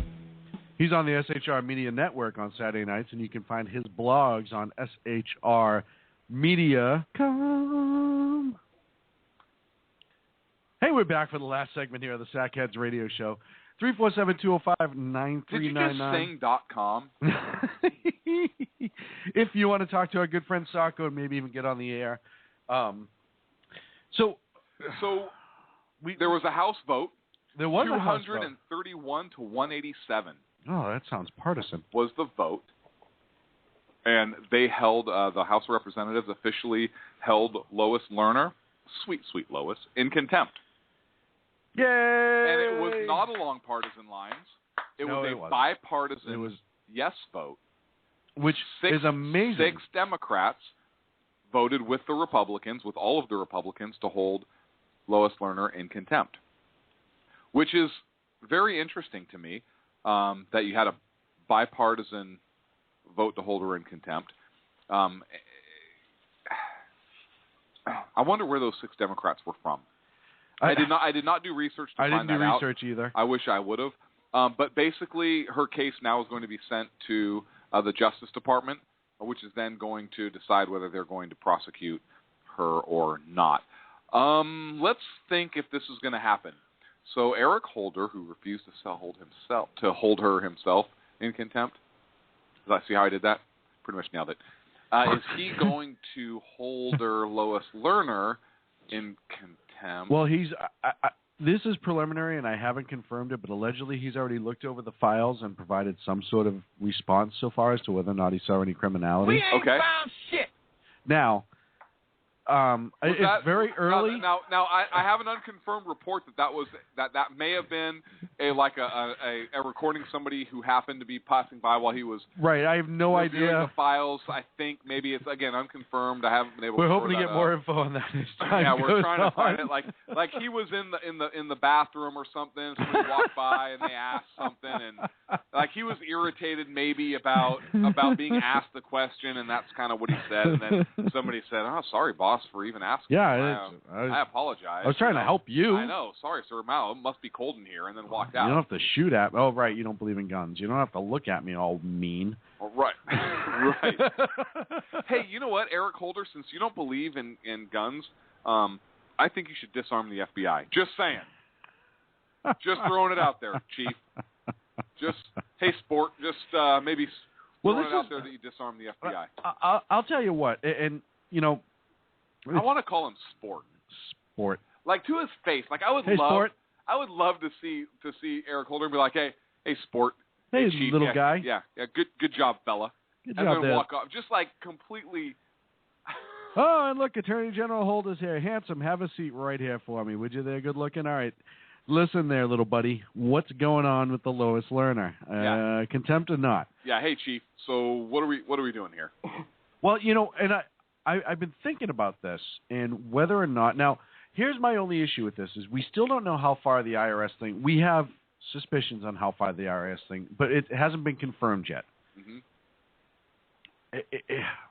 Well, you may see Holder do something to protect the president by going after Lerner and make her the complete scapegoat for all this. But if she gets held in contempt, now you have to, under oath, I think you subpoena Elijah Cummings and start asking him what he knew about it too. Oh yeah, that and guy. You get that him guy is... under oath, and because he will tell the truth under oath. Right, but then if he will tell the if truth, he's a truth-telling little man. If they do convict Lerner, he's a truth-telling little fella. Little fella. That guy is. But if they hold her in contempt and they prosecute, and then you get Elijah Cummings out there, and if you can catch him lying, or if he withholds and you hold him in contempt. Okay, hang on. So we have withhold, Holder in contempt, Holder. I don't even know what this is anymore. But I don't know that she's necessarily. And then just you can be content. Right. Let's throw Eric Cantor in here somewhere. Can Eric Cantor? Cantor Holder or not? Because I don't even understand. Captain over, you either Captain can under, or you Captain can't, under. or maybe you can. Can we get some more ironically named people involved in this investigation, please? Well, what's funny, Eric Cantor, he was on the isn't he on the Oversight and Government Reform Committee? Let's loan him. And the Ways and Means Maybe Committee. he could sit in when Cummings is prosecuting. He can take his spot. That would be perfect. Hopefully it doesn't go to Judge Hangam. Cummings. Never mind. Oh, conservative media done right. Does he know Lewinsky? No. Anyways, Funny, she popped up in the news. Maybe Charlie wrangled her.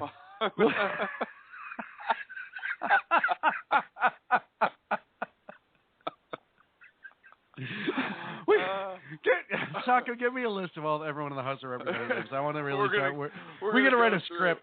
Oh, God, this is great. It's just like this is like Airplane. See that gouty dress she was wearing? It was so gouty. Gouty jewelry and. Isa killing me right now. Isa killing me. Isa killing me. You guys gonna do this all night? Yes. Come on, this is funny. I don't care who you are. I don't care if you're Democrat or Republican. Right. We're ripping on everyone equally. All right. The producer's yelling at us to get back on point. Go ahead. No. Carry on. No. I don't want to make you mad. Yeah. Hey, thanks, Killjoy. Sacco stopped the fun for everybody. He saccoed all the fun out of the room. He saccoed all. God. He's just being so Armenian right now. That's ridiculous. I'm going to my corner. You're an Armenian little man. You know that?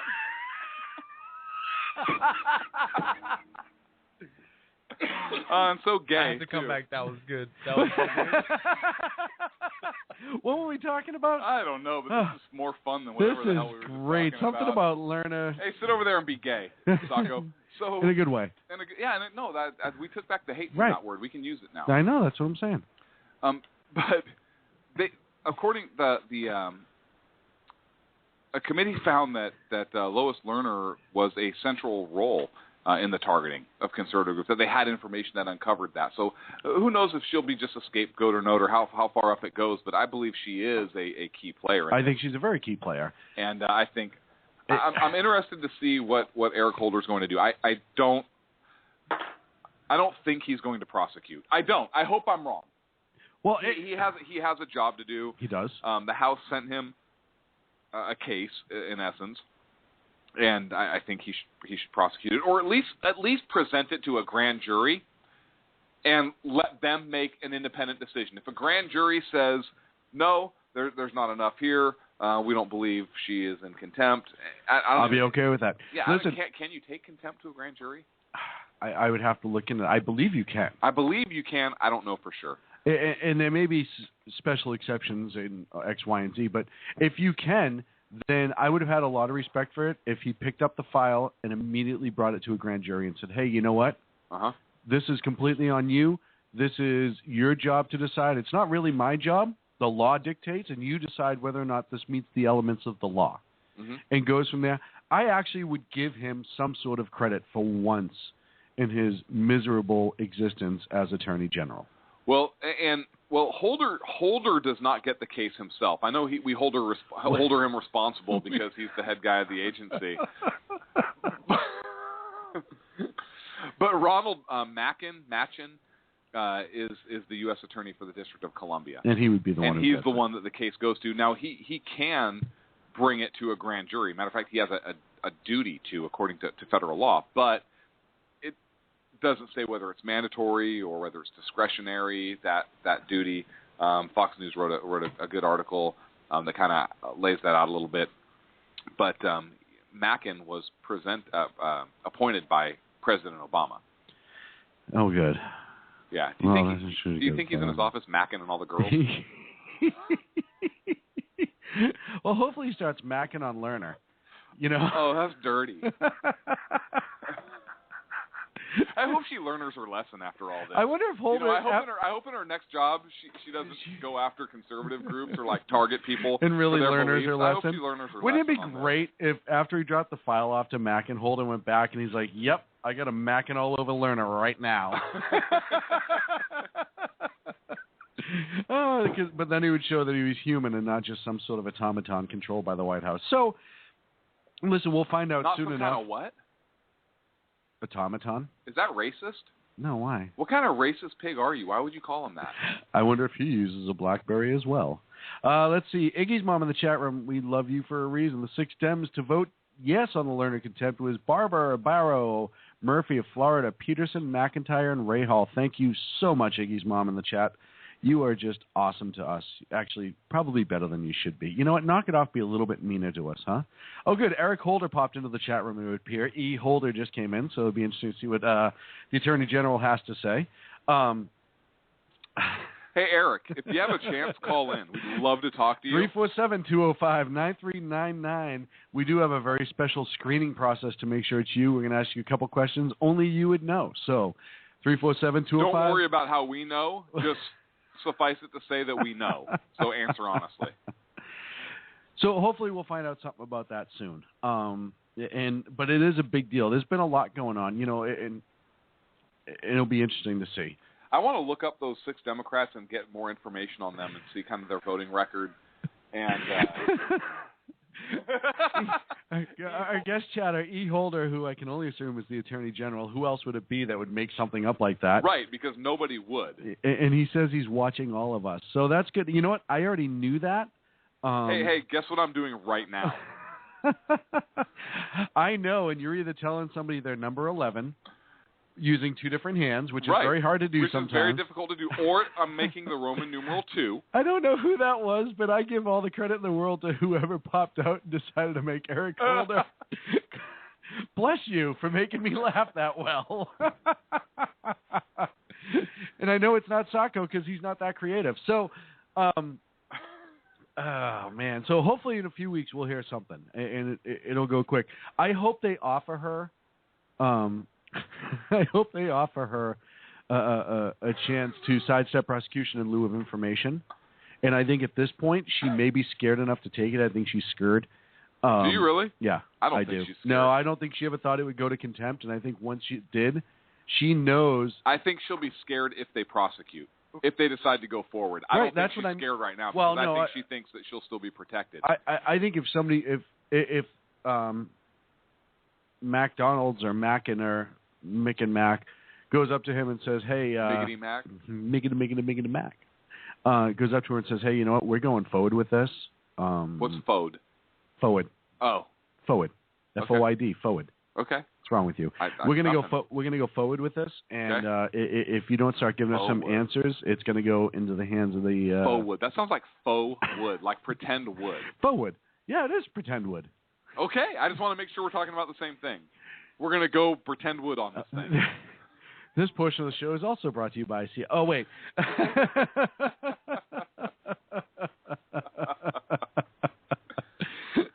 Okay. On another story, yes. The Federal Election Commission chairman warned that the agency still wants to regulate the media, that there is a desire within the FEC to regulate the media. Chairman Goodman, bring it on. Chairman Lee Goodman, and he is a conservative, spoke to FoxNews.com in an interview and basically said, "Hey, there are several recent decisions that the commission has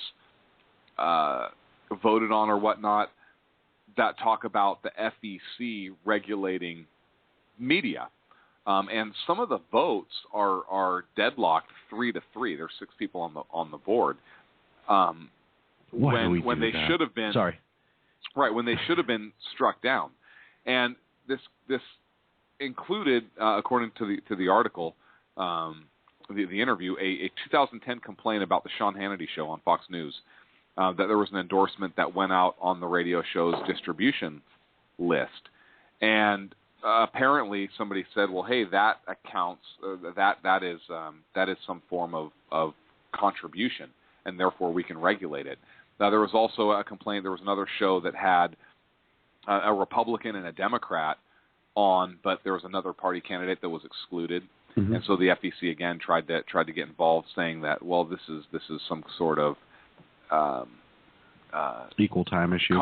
Contribution issue, because it's so you're contributing to these 2 candidates, but not this one, right? Which means the Federal Election Commission could get involved, and so they're trying to stick their nose into the media world, and obviously that's because the FCC failed to get somebody inside the newsroom, so the administration has to go a second route. That was different, right? That was the FFC. right? FCC. Or I'm sorry, the FCC. But what they want... So this is a Federal Elections Committee. This has nothing to do with radio or broadcasting or anything like that. But this is the Federal Elections Committee. They're tasked with...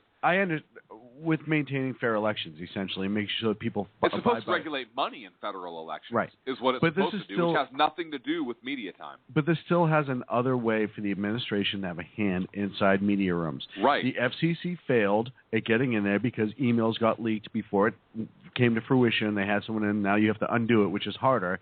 And this is just another arm coming out. But the chairman doesn't want it. Right.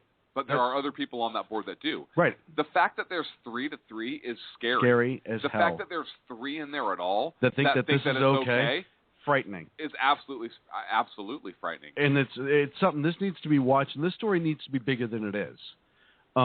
This could very well decide how elections are decided via media. And he's the concern he's raising is that the FEC is going to try to basically regulate conservative media by kind of slowly eroding that media exemption that's in FEC rules. Not here. We wouldn't fall under the no, I know. the FCC, right? FCC rules. But the FEC, we would. But here's the thing. No, I wouldn't play by those rules. I would absolutely fight that to the very end. I would absolutely to the Supreme fight Court that with all of our money. everything I could. Absolutely everything I could, because there is, to me, an absolute disgusting thought that the FEC can all of a sudden start doing this. Anybody. You're right. Anybody. This is out of control. EPA it's okay again, in the which media to have an opinion. Yeah. It is. I mean, there's a responsibility, I think. Right. But I understand if you're an opinion, equal you time. can be an opinion show. I understand equal time. That right. makes perfectly good sense. Equal time does make sense to me. You know what? I don't, because what happens if now we are an opinion show, right? I can understand. Hey, equal time. If you tout yourself to be fair and balanced, if you tout yourself to be middle of the road, a fair to report things and just report the facts. Period. Let people draw their own conclusions. Okay, equal time. I can see that. But if you're an opinion show, which we are. We're an opinion show. We have an opinion. We are a conservative-based show. Conservative libertarian is who we play to. We kind of do our own thing, actually. But yeah, we're kind of all over that road. We're all over that road. We're all over the right side of the street. We really are. We're all over the right side of the street. We're heading in the right direction. Right. But we may use all 3 lanes to get there. Right. We're we may power slide the car down the road. Right. What's the legal limit in most states? I don't even like 0.10 or 0.08 in some. We're like a 0.30 driving through all the lanes and like hitting cones and onto the shoulder. Right. We're and still technically okay, but we're still okay. We're driving like a-holes. We are still driving like a-holes. But why should we have to give? It's our show. Why do we have to? I think why when should it comes we have to give equal time? But this goes back to a comment I made earlier today that I believe during an election, now advertising, PACs are different. If you truly want to educate people into an intelligent election, then both sides should have the opportunity to speak. And I'm okay with that. I'm okay with it, but not if you're an opinion show. Why is it if we own a show? We own a show, why do we have to let somebody else on the show that we don't want? But now herein lies the problem with that, and here's kind of the rub, if you will. Now you can have major media outlets, say MSNBC, all of a sudden turn around and say, hey, we're an opinion show because we're an opinion 24/7 because we have one opinion show on, and that's really an opinion. So now we're just going to keep pushing the left. No, opinion show. Right. But so it has to be fine. The entire thing's one show. We only take commercials. We never end. Okay. You know what I mean? I'd be okay with that because they would be out there. Hey, you know what? We are a slant. We have this view. Okay. We make no bones about it. We have this view, and we are just going to let Barack Obama on our show. Okay. Sacco says we have a good call on hold, and I know we only have a few minutes left. We do. You want to take it real quick? Sure. Let's Eric see. Holder? No, Eric. I don't. It might be. He could be in disguise. Let's see. Like flying in an airplane? Mike, you're on the air here on Sackhead's radio show on the SHR Media Network. Where are you calling from, Mike? Gentlemen, I'm calling from New York. How are you there? How are you, sir? Very, very nice to be here. This is a first-time caller for your show, but I heard you mention Iggy Mom, and I know her from another show that I was on one time. But anyways, had some insight as a government contractor, and because you're jumping to different subjects, which is great. You're covering a lot of material here, but it keeps coming down to accountability in the government, and also this thing about Obama and what they're doing and agendas and everything else, and even down to what you just mentioned about having an opinion in a talk show with a. How can you form an opinion if you don't even have all the facts? And the media doesn't give all the facts. There's much of it where, I don't know how to put this without, I feed military. And since 9/11, I've fed soldiers going to, coming from overseas. And I've heard from them directly. There was one group that told me they pulled into a village in Iraq, and a news crew was there. And they watched them paying the locals to assemble 6 to 8 people to put on to stage a protest that would be going on behind the newscaster as they filmed it.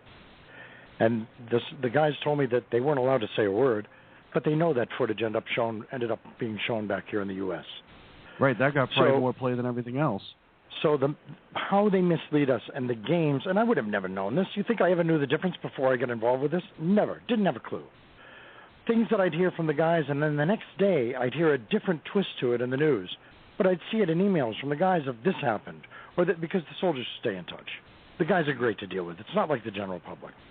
Right. But they're truly I'll tell you appreciative. one thing that I noticed from His Highness. You've got Obama said, he said he wanted change, much the same, and I'm not comparing him to Hitler, so I don't want anybody freaking out of the liberals out there saying that, oh my God, it's Hitler, but I mean, Adolf Mike, wrote we his don't book, care and if the liberals freak out. And we don't mind at all. We don't care at all. That's he said outright, I'm going to do this. When he wrote Mein Kampf and he was in Landsberg prison, this is what he wrote, and I'm going to do this, and I want to do that. And son of a bitch, he did it. The piece of shit did it. Well, Obama came out and said the same thing. I'm going to do change, and but he didn't say how he was going to change, and the fundamental change. And I've heard liberals that I've run up against that said we had no choice but to do these things and to push the envelope. The reason is we've lost so much ground against you conservatives and you Republicans with the Bush and everything else in the war, and you people have done so much that we have to do whatever we can in any way we can, even if it's twisting the laws and bending them. I said, breaking them? Even if we have to bend them to get what we want and let the courts sort it out later. Now, that's a scary thought. But if that's the way a lot of them are thinking, that would give some insight into what we're up against. Now, Obama and the rest of them, since 2009, I've been dealing with this. And you never heard anything of it on the news, where they said, we're all about small business. We're all about money in the small business and growing. Bullshit. The reason I say bullshit, go to Google and type in A-76 Circular Obama. What that is, it's a guideline that was put out by the White House in, I think, 1966. And in with that circular, that guideline, it says the federal government will not compete with the private sector for goods or services. That happens all the time now. But what they did was they said that before the government can do anything, they have to do a cost study. Is it cheaper for the private sector or the public sector? And for the benefit of the taxpayer, they're mandated to go with whatever's cheapest. Well, Obama, when they went into this, everybody's been nailing Halliburton, KBR, everything back in 2009, 2008. Oh, the war, look, they're making millions. Oh, daddy war bucks. Oh, what are we going to do? There was no oversight from the federal government. These contractors raped everything. They made a shitload of money. Yeah, no doubt. Not like us over here. The little mom-and-pop contractors that are over here in the U.S., they give us guidelines we have to go by. You can't exceed and you're held all to those. Right. Pardon me? And you're held to those to a ridiculous standard. And we have about 60 seconds left. Okay, so anyways, what he did was he suspended all A-76 cost studies in 2009, and they've been suspended ever since. So they've had nothing tying them down. They've been able to do whatever they want, and they don't have to justify it, nothing. Well, and unfortunately, that seems to be the ongoing belief of this administration is nothing ties them down, and they don't have to play by the rules, whether it's law or not. And that's the sad part. Mike, thanks so much for calling. I hope we hear from you again soon. Thank you very much, Mike. Thank you. Thank you. I love Mike. Mike was awesome. He was great. And he brought up a great point, and we have talked about it. And without comparing Obama to Hitler, I know the point he was trying to make. Hitler told us exactly what he was going to do, and he did it. And Obama, same thing. I'm going to fundamentally transform the United States of America, and that's what he's trying to do. Now, I would further argue that, hey, this has been part of the progressive movement for well over 100 years, and they've been succeeding. And I think Woodrow Wilson was kind of a major driving force. We know that Nazi Germany and the German policies, particularly their propaganda apparatus, was derived from Woodrow Wilson's administration and Bernays and those folks, and I think Obama is also right along those same lines and what he's doing with his I guess media relations or propaganda. But my friend, it has been a great show. Excellent show. We will see you next Wednesday at 8 o'clock here at the Sackheads Next Radio Wednesday Show. Sackheads Radio. SHRmedia.com. Check it out.